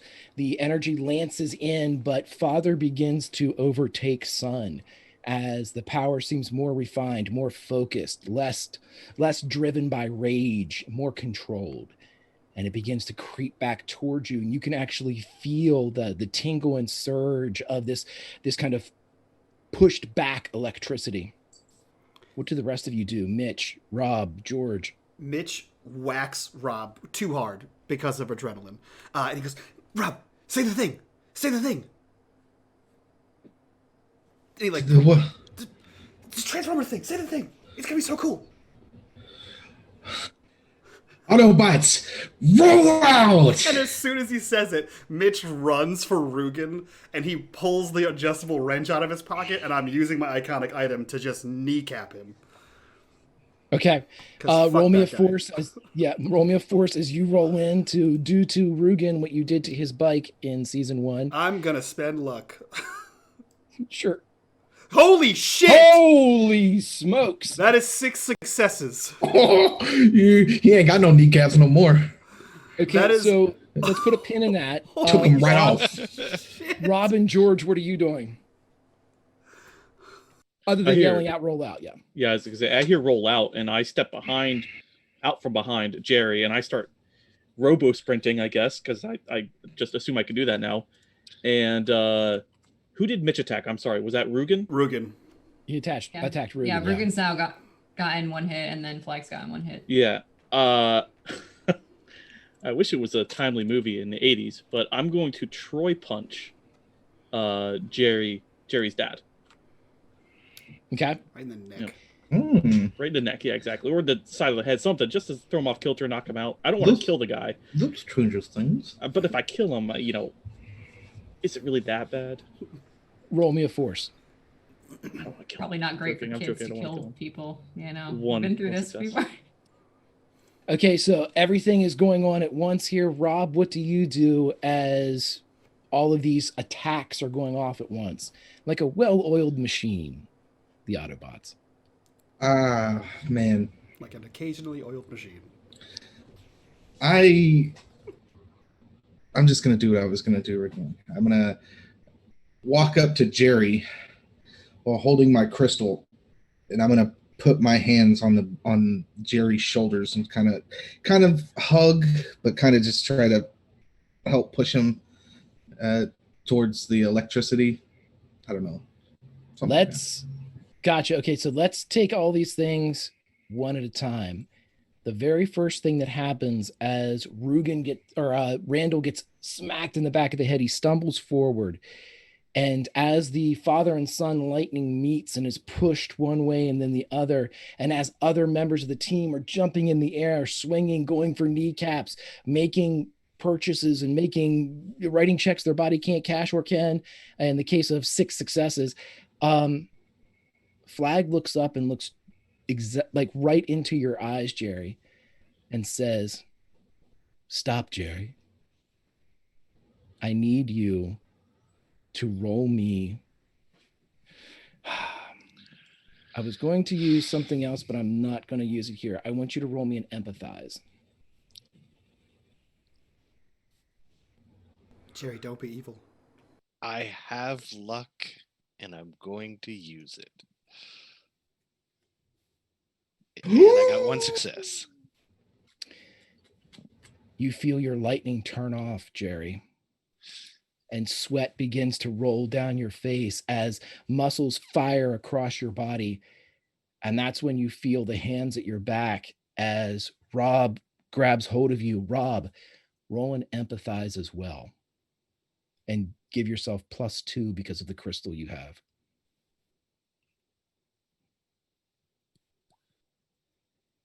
One success. Flag says again, as the rest of this motion is going on, he's locked eyes with you. Stop, Jerry. But you feel Rob kind of support you from behind.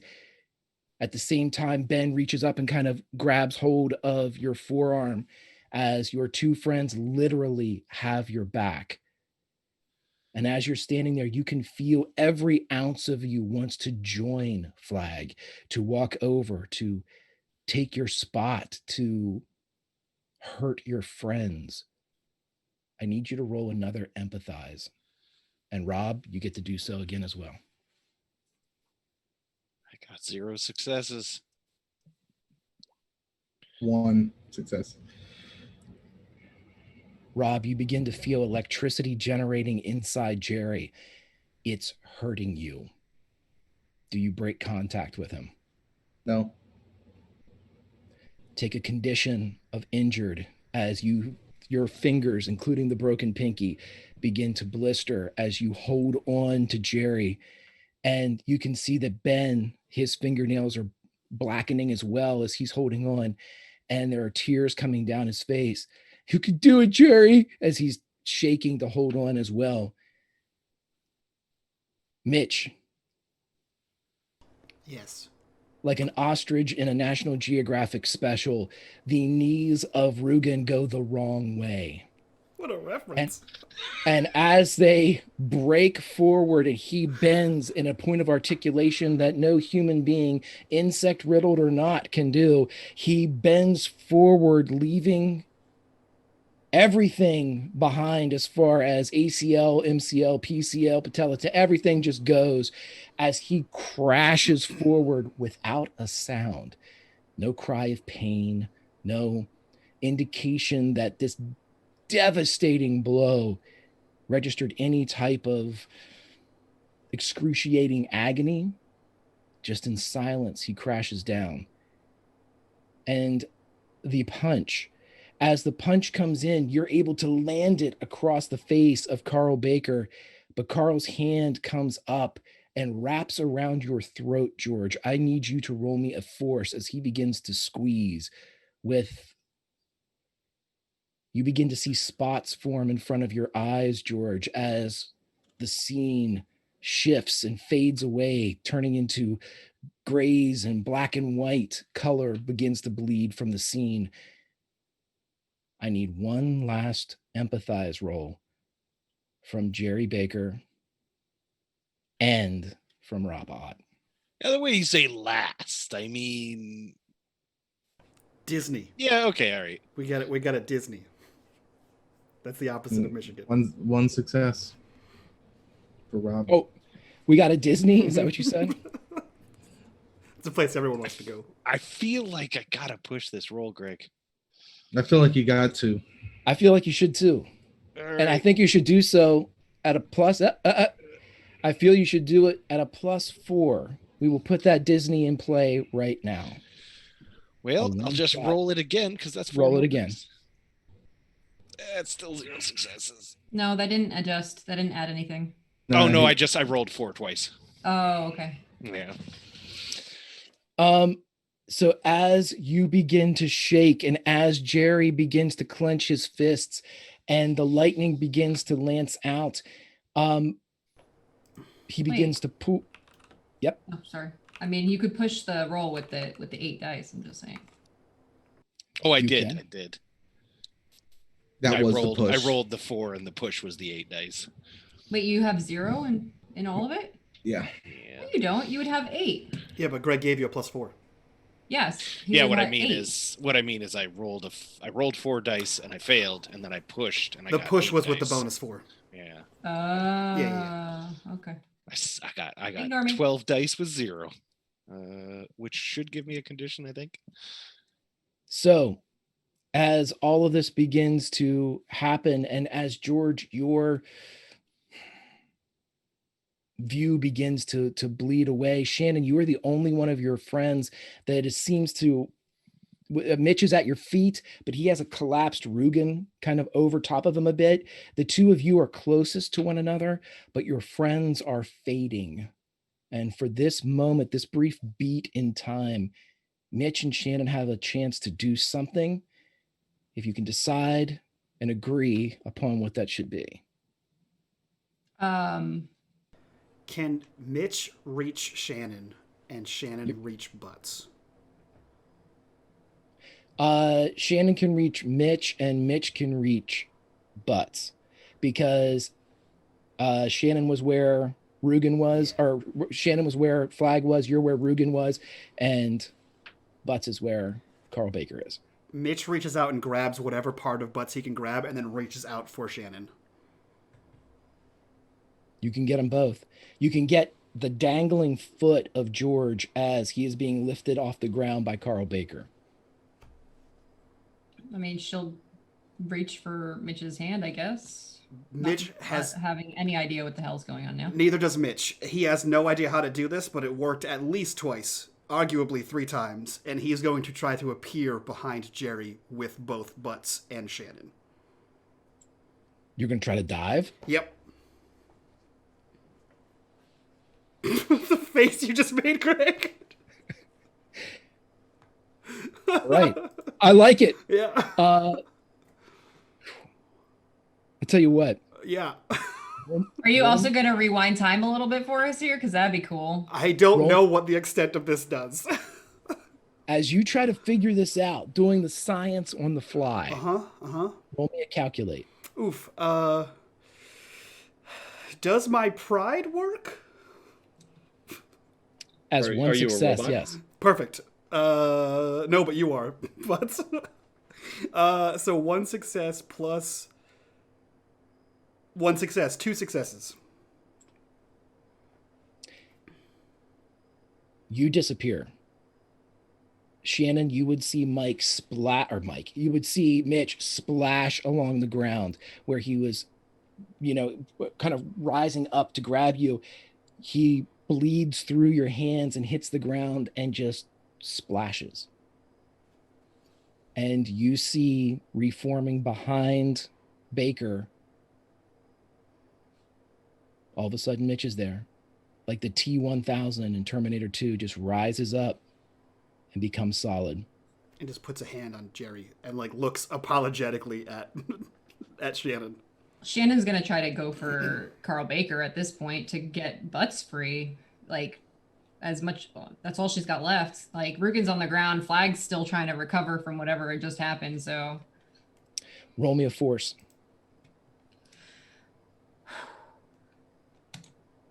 One success.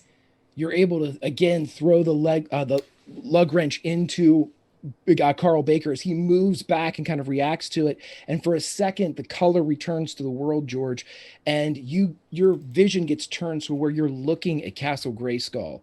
And just as you do, you see that someone has come from the ruins of Grayskull, and you see Eugene Butts moving into this area, the red eyes coming out. You know that this is your father's body, but not your father. And as he gets closer, you see him say, "You go no eye farther. Whatever your love trying to do, it will you work. Are you practicing your marbles? Are you practicing your marbles?" And you see Flag look up. Baker drops you, George, to the ground. "Are you practicing your marbles?" You see your father's form begin to shake as it's looking directly at you, George.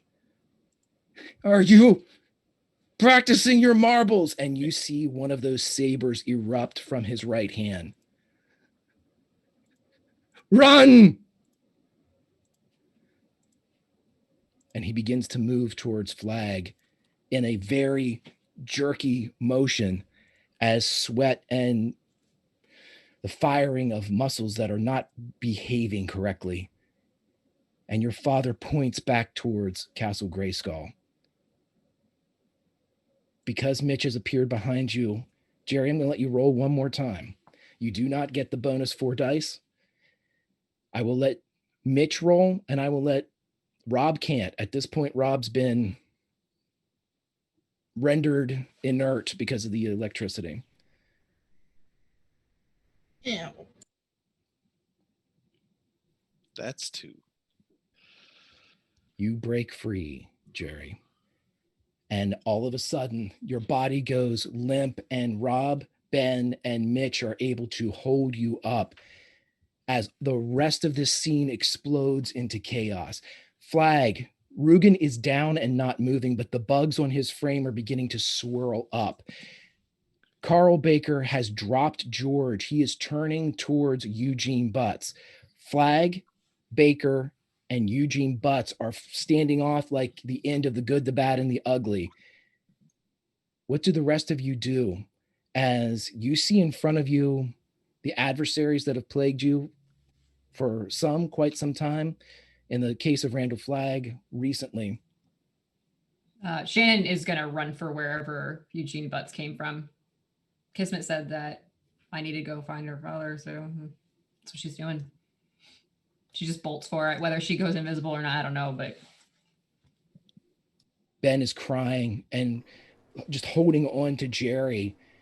The rage has subsided, Jerry. You feel extremely weak, but you are you. I'm so sorry. We gotta go. We gotta go. Are you evil? Are you evil? He says as he's like shaking him and kind of, hey. Fuck off. We gotta figure out inside. So- Butts, we gotta go. So George hasn't left his spot yet. He just yells to his dad, "You don't have to do this alone." You see him shaking, and he can't articulate, but you hear the voice, a mixture of that strange squeaky voice that you've heard him utter whenever he has succumbed to this creature inside him, and then a mixture of his own voice, the voice that you remember from your youth, but it comes forward with enough strength to tell you, are you practicing your marbles? Are you practicing your marbles, Georgie? Yes. And he like tries to see if he like maybe a lightsaber comes out of his hand, perhaps. As much as you wish it to, it does not. But you can see that your father is crying as he says these things. And you see that Flag and Jerry's father have turned their full attention to your dad. And again, his one shaking hand points back in the direction that he came as he continues to glare at the two that are in front of him. George starts to step back and says, "I'll come back for you." And then he turns and sprints towards the van. Or towards the crew over there. You are all able to pull yourself up into the area of Castle Grayskull that Eugene Butts emerged from. You can see that this demolished part of the building immediately has a door to its left that leads down a set of ironworked stairs, like an iron run catwalk. That seems to be the only exit from this particular entrance in this room. Most of it is crumbled into rubble. You're vaguely remembering some of the tapes that said that this facility was destroyed during one of the dives. What do you do? Shannon's looking for her dad. Looking for any person, any sign of where people have been coming from or going to, anything like that. The stairs down seem to be the only thing that's Okay. available. However, there is a deeper area inside. You would have to climb over the rubble to get there, though. Are these the same stairs down that Mitch ran down in 69? As far as he can tell. doesn't look exactly like it, but there's a similar material construction. It's not, there's a room before it. Before, when you just opened the door, it was a staircase that went straight down. There is a room that you're in that would have been an interior room. So yeah, because of the destruction, you're not necessarily sure. There are similarities though. Okay. I feel like that's enough for him to go on. And he starts like helping with Jerry, and everyone else is helping Jerry towards that way. Guys, we gotta go down. It's the same place as before. Shannon's already. She has no concept of what's going on behind her right now. You all didn't see Shannon disappear because she turned invisible and didn't say anything, but you could hear her. She's not trying to be quiet as there's like ding, ding, ding, ding, ding down the steps. You all can follow down. Jerry, you're getting your strength back, but as you would look over, you would see that Rob has been hurt, that his fingers are burned and blackened, so are Ben's. They took quite a surge of electricity helping you. And George, you would enter just as your friends are beginning down the staircase. Shannon, you're the first to reach the bottom, and you can see that a catwalk extends along a large open space that has a lot of that liquid that you fell through when you rushed through the pipes to see your father when he was being tortured. It's roaring to the right of you as you go across this catwalk. And within about 30 seconds, you see arrayed before you 3 pits with what look to be bars on the top of them. They are flush with the ground, so there's no rise to them. These are almost like capture pits that you would see in times of war, where they would put somebody below the earth. You see fingers lance up from each of them. She'll just go to the closest one first and look down. Your father's eyes look back at you. She Are they kind of attached to a body? They are. Does he look alive? He is wounded but breathing. He has a terrible burn on his shoulder, right where you would see or you had witnessed the drop of that saber. Mm-hmm. He looks up and says, "Shannon, I love you so much, Bean." Dad, I found you. So, okay. Guys, my dad's here. She like yells out into the distance, and she reaches for his hand to just hold him, as best she can with the bars in the way. He reaches up and grabs hold of her as well. And he just begins to tap, and he's crying as he looks up at you. He's almost, staring, pulling himself up as best as he can to get as close to you as possible. It's up to you and your friends. Somehow it's always been up to you. You got to listen, Bean, Shannon, Garrett is the Nexus. Do you understand? Shannon's very clearly fighting back tears to figure out what's going on because she knows she has to save him. Does she comprehend what the Nexus means? You haven't heard that term in this particular usage before. You know that the term Nexus is. Shannon is highly intelligent, but right. You haven't heard it used in reference to Garrett, though. At this point, too, everybody else would get to this space. You would see that there are 2 other cages on the ground, fingers reaching up and holding onto the top of the bars. It's all the problems, Sean continues, all the problems across all the earths can be solved in Garrett. How? You need to go to all of them. That's what Pat and I were trying to do. All of the Garretts? You need to find the problem in each earth. You need to fix it. We made things worse. Mr. Locke, how do we get you out of here? You can't. What do you mean? What do you mean? They're coming. I'm not leaving you here. George bends down and tries to pull the bars out of the ground. Roll force. I'd like to use my luck. Sure. 1 success. They strain, but you haven't felt something this heavy in quite some time, George. This isn't the metal of the robots that you beat. over in the field when you lanced out with your rage. This is something else. And you can't seem to move it.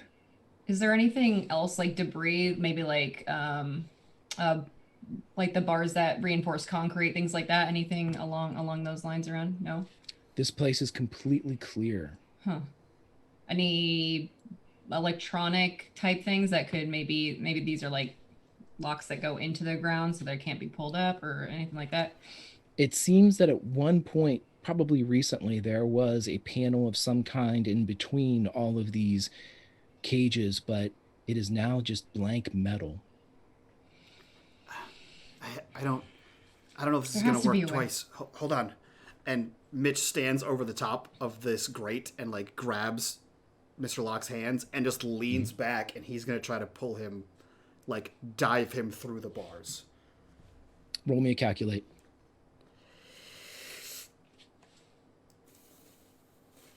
No. 0 successes. Nothing happens, but as you do this, your form does not liquefy, but you see a disc open in the wall. It gets wider and wider, and for a moment it looks like it's made of the same material, the same liquid in the river that is rushing just off to your right. It bounces as if the surface itself is bubbling like a cauldron in a witch's pot. And then it opens and you see a star field behind it. I don't think Mitch notices. I think he's just like with all of his might trying to pull, and like his eyes are closed. Ben's staring right into it. And he turns back and looks at Jerry. What is it, Jerry? Let's look to the stars. Yeah. Rob, as you move forward, the pain in your hands is intense. What you thought was pain before with your broken pinky is nothing compared to this. Your nerves feel like they're on fire in your fingers. It's excruciating, but you're able to keep from articulating that with your voice. You're able to keep your composure.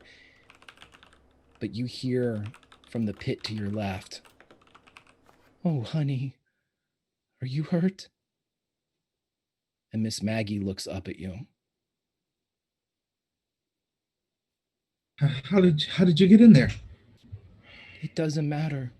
Well, we got to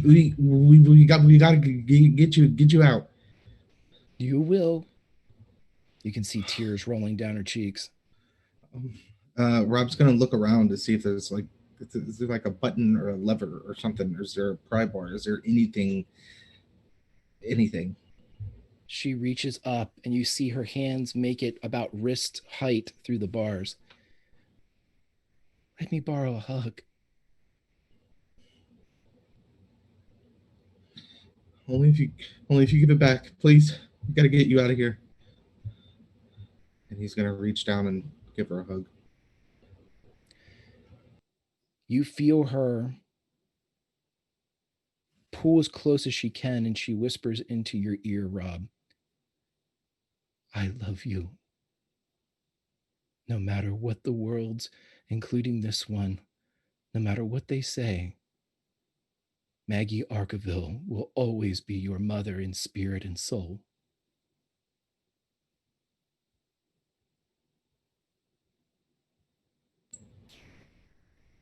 And when you pull back, her hand dips into the darkness, and you hear the clink as she lifts a bag of velvet, almost like a crown royal bag.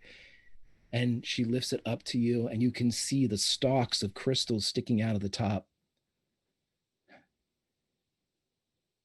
George's dad was right. But he wasn't right about this. The crystals keep you from forgetting. And she pushes them toward you.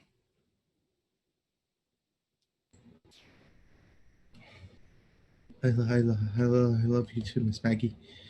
What do we do with all these crystals? Can they reverse it? Give one to each. You already have yours, don't you? Always. Go. We'll get you out, okay? We'll be back. Save us all. Rob's gonna come over with the bag of crystals. Jerry, as you are talking with Ben, you see these bloodied fingernails gone from the fingers reaching up through the grates beside you. Jerry will look down. You see a beaten and broken, his breathing incredibly ragged, Main Street Jimmy. And he looks at you. The age is coming to an end, my friend. Twilight is falling, but a little light still remains. I wish I could go with you. But you see him slink down to the floor. But I'm tired. I'm so tired. We'll meet again. And again. And again. And you see his chest stop rising.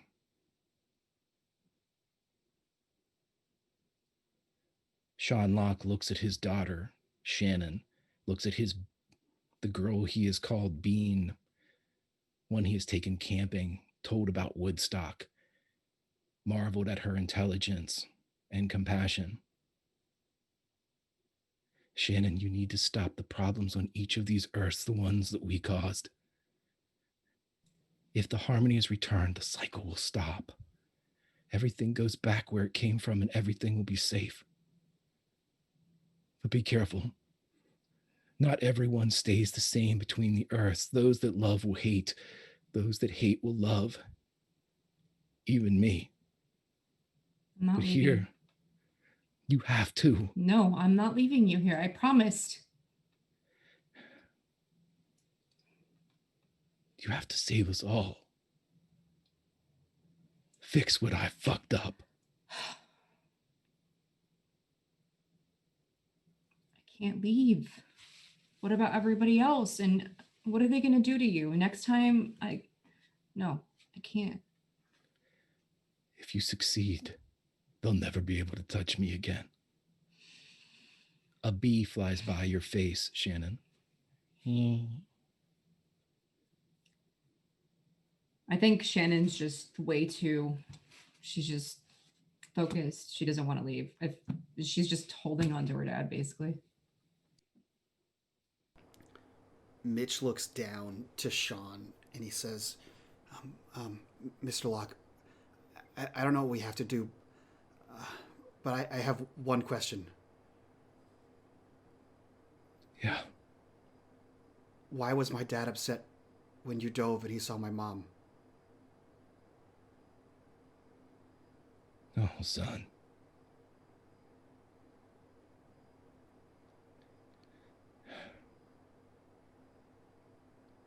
That's not your dad.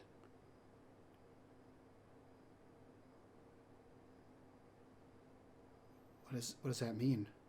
We saved him. Not yet. We got him back from Earth R.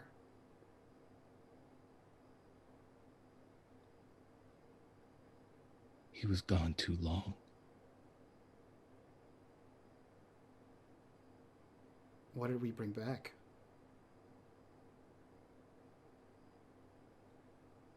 He who walks between the rows.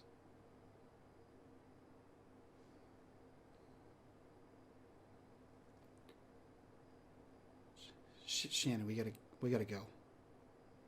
I'm not leaving my dad. I can't. You can't save him here. We can't save any of them here. I can try. With what? I don't know. I'll find something. I'll fix the panel. I don't know. We don't have time. I think that's a panel that you fix. I think we have to go through that. No, the one's over there. Bean. What? I can't leave you. You won't. You can fix it. I can't.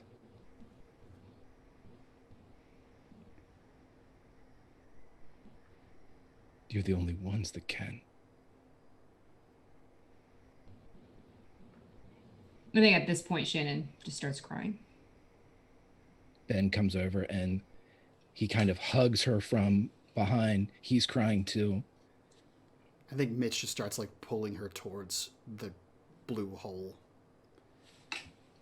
Listen, in this world, you didn't die, and Jerry didn't turn evil, and I'm not dead yet. So maybe it is just us. Okay. Here. Maggie wants us to have these crystals. You don't forget with them. Okay. Wait, hold on. Hold on. This one's bigger. Give this one to Ben. Okay. Q.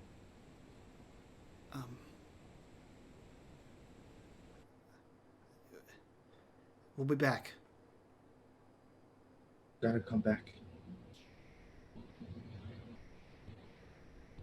He looks directly at you, Mitch. Trust each other.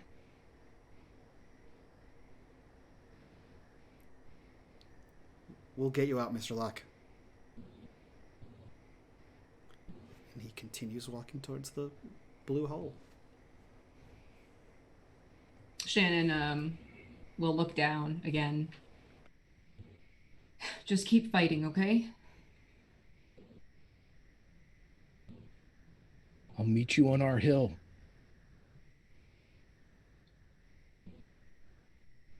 Love you, Dad. She gets up. And you can hear his voice break. I love you, Bean.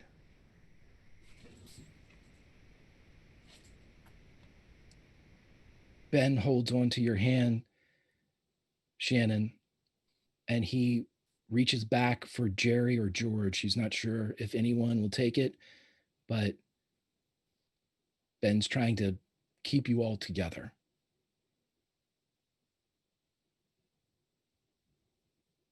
As I assume you're advancing on.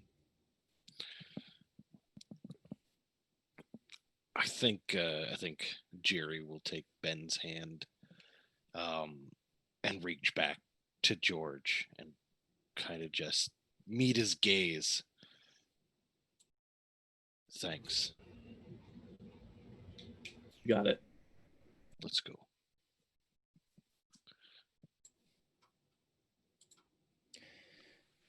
As you all enter into the Starfield, you see a wide circular column extending into the field. There is purple above and purple below. It looks like a sun in the distance. And as you are walking, you can see that in this star field beside you, in this column, in this tube, you see reflections of yourselves. Everyone except Mitch, that is. But as soon as you walk in, these groups turn and look through this kind of liquid membrane between you and them. You can see that they're all crying, but then they all begin to cheer. You see them, and they start pumping their fists in the air when they see you walking. You can't hear them. I would like everybody to play me Paradise City by Guns N' Roses. As the six of you walk down this column, you see versions of yourselves, and you can read their lips perfectly. You can hear them yelling, "Go get them." And you see them screaming and pointing. Mitch is with them. Several of these spaces you walk past, and you see that there are absent friends. Some do not have George. Some do not have Rob. Sam is in a few. Nee is in a few. Even Kismet is in a couple. In one lone section, a broken Ben stands alone, and he is saluting as you walk by the bodies of his fallen friends behind him. And as you go further and further, You see these cheers of all of yourselves as they usher and point you towards the sun at the end, directing you towards a victory that eluded them.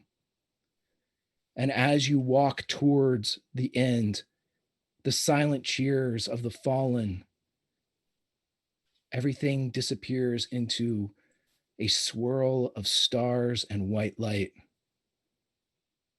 And that's where we'll end our season of Atari Twilight. Always good to end on a time vortex. Well, As the adage goes, you know. Yeah. Yeah, it's an old saying. that was a fucking show. Yep. Well, That was a whole ass show, Greg.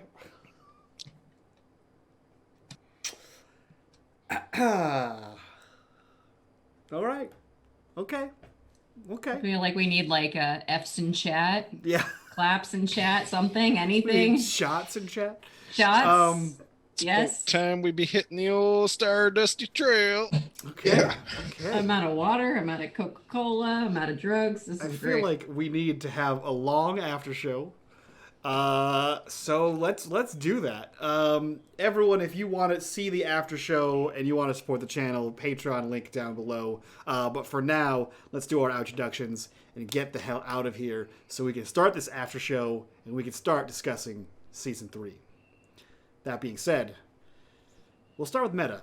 You had a rough night, Meta. Listen, I have never ever cried once in a tabletop, so fuck you, Greg. But also, that was awesome. Right in the feels. Right in the feels. Yeah. Anyway, I'm Metamancer. You guys can find me on Twitter. All my social stuff is on there, and then in the Discord, talking about Atari Twilight, and then the upcoming Aliens show thing. So, yep, that's what I'm doing. More roleplay. Hopefully, not crying some more. Laughing, tears of laughter, maybe. Mike, how are you? So Mike, most everywhere you'll see me as some form of the anonymous rhinoceros. Just depends on the character limit for usernames.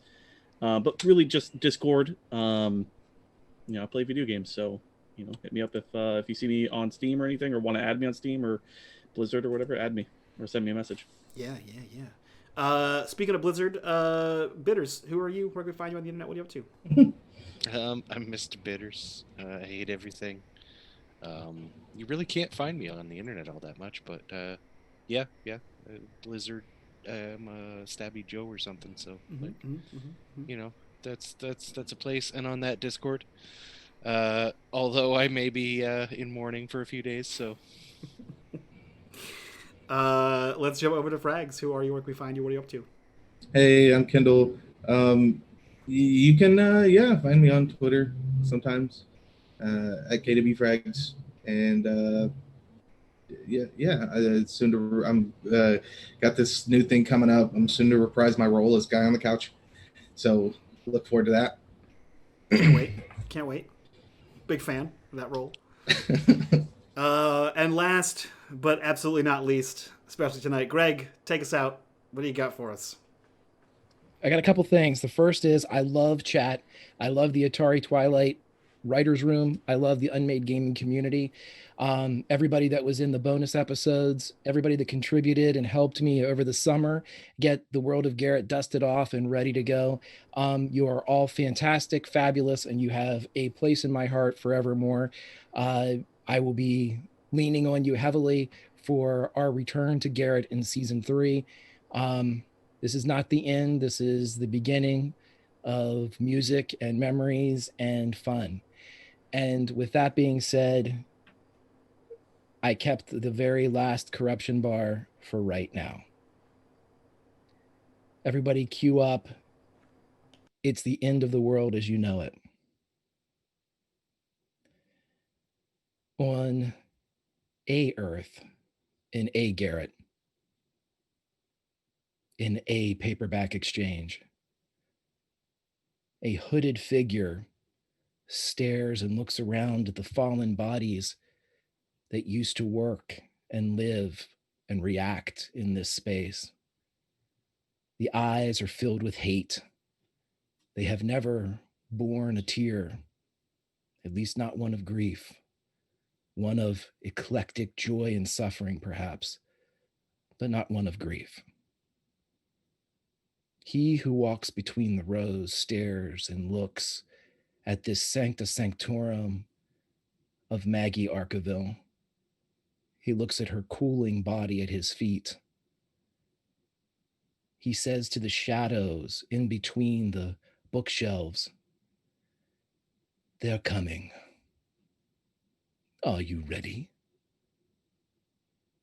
And as 5 figures step from the rows, step from the shelves and the books, dressed smartly in suits, the ankles a little too high on the leg.